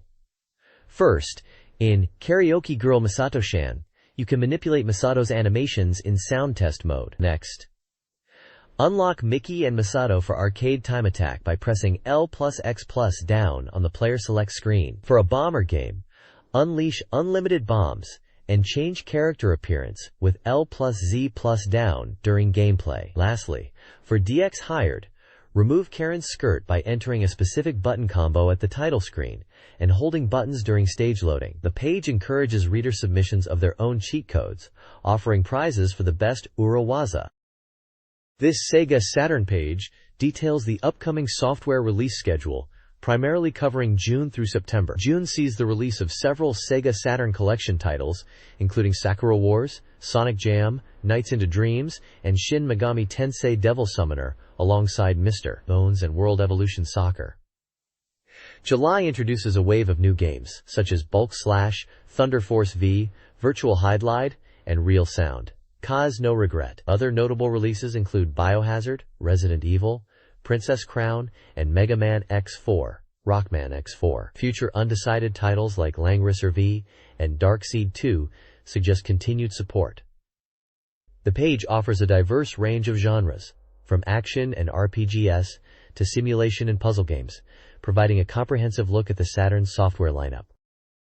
This page continues the new software release schedule, covering releases from September through to spring of 1998. September sees the release of titles like Desire and Tactical Fighter, while October includes Grand Red and Steve Slope Sliders. November features her C6 Adventures and Devil Summoners Soul Hackers. December is packed with diverse titles, including simulation and sound creation tools, alongside games like Roommate Summer Vacation and Ultimate Tiger 2 Plus. Moving into autumn, we see a strong lineup with Guilty Gear, Primal Rage, Sega Touring Car Championship, Tinkle Star Sprites, and X-Men vs. Street Fighter. Titles like Riven, the sequel to Myst, and Dead or Alive are also listed for this period. Looking towards the end of 97 and early 98, the schedule includes Wizard's Harmony 2, Snow Queen, and several titles under the Arcade Gears label. Mario Musashi Den Super Strategy, Sentimental Graffiti, and A Girl Who Chants Love at the Bound of This World are also highlighted. Finally, Ultra Quiz 3 is slated for March 98, and a new Tokimeki Memorial Drama series is coming in spring. This page offers a diverse range of upcoming titles spanning various genres, promising a continued stream of new games for Sega Saturn owners. This page delves into the subtle relationship between games and art, focusing on the game The Tower by OpenBook. The article talks about how the creator has a deep love for tall buildings and has traveled the world visiting iconic structures like the Empire State Building and the CN Tower. The Tower game seems to capture this feeling of awe and perspective from great heights, simulating the experience of building and managing a multi-story building, almost like painting a mural on a grand scale. The reviewer, Drive Fuse, who is described as a scholar, writer, and artist, shares his thoughts on why people are drawn to high places. He connects this fascination to a primal human experience, drawing parallels to monkeys living in tall trees and the breathtaking views from Gothic cathedrals in Europe. He believes that the game, The Tower, despite being digital, taps into this very ancient and human feeling. The page also features a section called Weekly Fuse Academia, which seems to be advertising Drive Fuse online presence, mentioning a website where people can see his summer-themed photography and writings. SEGA Saturn Magazine is running a summer prize giveaway featuring quizzes from various game developers. SEGA's quiz asks about a returning character, with prizes including a twin stick or Mega Drive set. Capcom's quiz celebrates their 10th anniversary, focusing on a popular character, with a Rockman calendar or apron as prizes. Sunsoft promotes Waku Waku 7 with a quiz about character count, awarding a double-sided poster. Finally, Warp's quiz concerns their interactive movie series, with a signed item by Kenji Ino, Warp's president, as the grand prize. The promotion offers readers a chance to win prizes by answering game-related questions. This page showcases more of those reader prize giveaways from SEGA Saturn Magazine. First up, there's a question about GameWare magazine itself, asking about its issue number being released on June 27th. Winners get a GW telephone card. Then Bandai is giving away soundtracks for Mobile Suit Z Gundam, quizzing readers on who the main character is, Amuro Ray, Yu Kojima, or Camille Bidan. Virgin Interactive is promoting their hyper-science adventure game, Giant Unsolved, known internationally as The Unsolved, asking about the meaning of the title and offering official guidebooks as prizes. Datum Polystar is bringing back their virtual character for the Sega Saturn this summer. It seems to be related to Roommate, and they're giving away postcard sets featuring Inoue Ryoko, asking about who the returning virtual character is. Child is giving away soundtracks for Shenryu, which is actually known as Strikers 1945-2 internationally, with a question about which arcade board is compatible with the Sega Saturn sign, V, Daiju V, or STV. Finally, SNK is giving away posters for Shinsetsu Samurai Spirits Bushido Retsuden, which we know as Samurai Showdown RPG, asking about its battle system, with choices like Dual Command System, Real Command System, or 14 Lion Continuous. So lots of prizes still up for grabs for answering these game quizzes. This section details prize giveaways and announcements within SEGA Saturn Magazine. Fans can win prizes like t-shirts and telecards by answering trivia questions about the Dandy Detective Jinguji series, Oz Club's upcoming game, and the lower grade student series. Readers can also win SEGA Saturn software by answering a question about a SoftBank SEGA Saturn magazine. The section lists the winners of the June 6th issue's prize draw, including software and other merchandise. A staff list details the editorial and production team. Finally, the next issue is previewed, promising expanded content, a special feature on game de-healing, and a release date of June 27th. The magazine is also recruiting writers with expertise in hardware, sound, voice acting, and game introductions. This page is an advertisement spread showcasing 2 games for the Sega Saturn. The top section is dedicated to Princess Crown, an action RPG developed as a joint project between Atlus and Sega, with a planned release date of July 31, 1997, and priced at 5,800 yen. The advert features artwork of the game's princess protagonist and some in-game screenshots. The bottom half of the page advertises Groove on Fight, a fighting game that supports up to 4 players and even up to 6 players with multitap, also compatible with the Virtual Stick Pro controller. The Crydrom version is priced at 5,800 yen, while a version that utilizes an expanded RAM cartridge is priced at 7,800 yen, highlighting its positive reception as already being well received on sale. Accompanying this is an image of a character from Groove on Fight. Finally, there's a Strongest Fighting Set present campaign for Groove on Fight, running until June 30th. 5 lucky winners can get a special Strongest Fighting Set, while 100 others can win arcade version extras for the game. Players need to use the application ticket from inside the Groove on Fight game packaging and send it in. This page is an advertisement spread announcing 2 upcoming games. The top half showcases Detective Hakudu Nenpu, Case Files, a mystery adventure game slated for simultaneous release on Sega Saturn and PlayStation on August 7, 1997, priced at 5,800 yen. The advert features a dark and mysterious visual with a skull, a Madonna and child figure, and a Shinto shrine, alongside the tagline, "What lies beyond peering into the darkness of the heart, hope, or despair?" It highlights the game as a crime psychology adventure game, featuring the detective character Hakudo Nanpu. Below, the advert introduces Ronde, the third installment in the Devil Summoner series, planned for release in fall 1997 as a simulation game. The character design is credited to Kazuaki Yanagisawa. The advertisement includes character artwork from the game. This page highlights Real Sound, Kaze no Regret, for the Sega Saturn, set to release on July 18th. This Kydrum game is priced at 6,400 yen for a set of 4 discs. The advert emphasizes that it's a game played entirely through sound, without relying on visuals. The text describes a nostalgic feeling, reminiscing about childhood and first love, hinting at the emotional depth of the game's audio experience. Key staff members are listed, including Kenji Kuno as planner and director, Yuji Sakamoto for the script, Yuji Takenaka for music, and voice actors Yuki Kashiwabara, Miyu Sugino, and Tuko Kasahara. The tagline reinforces the unique nature of the game, stating, "This software does not use screens at all. It is a game to play with sound only."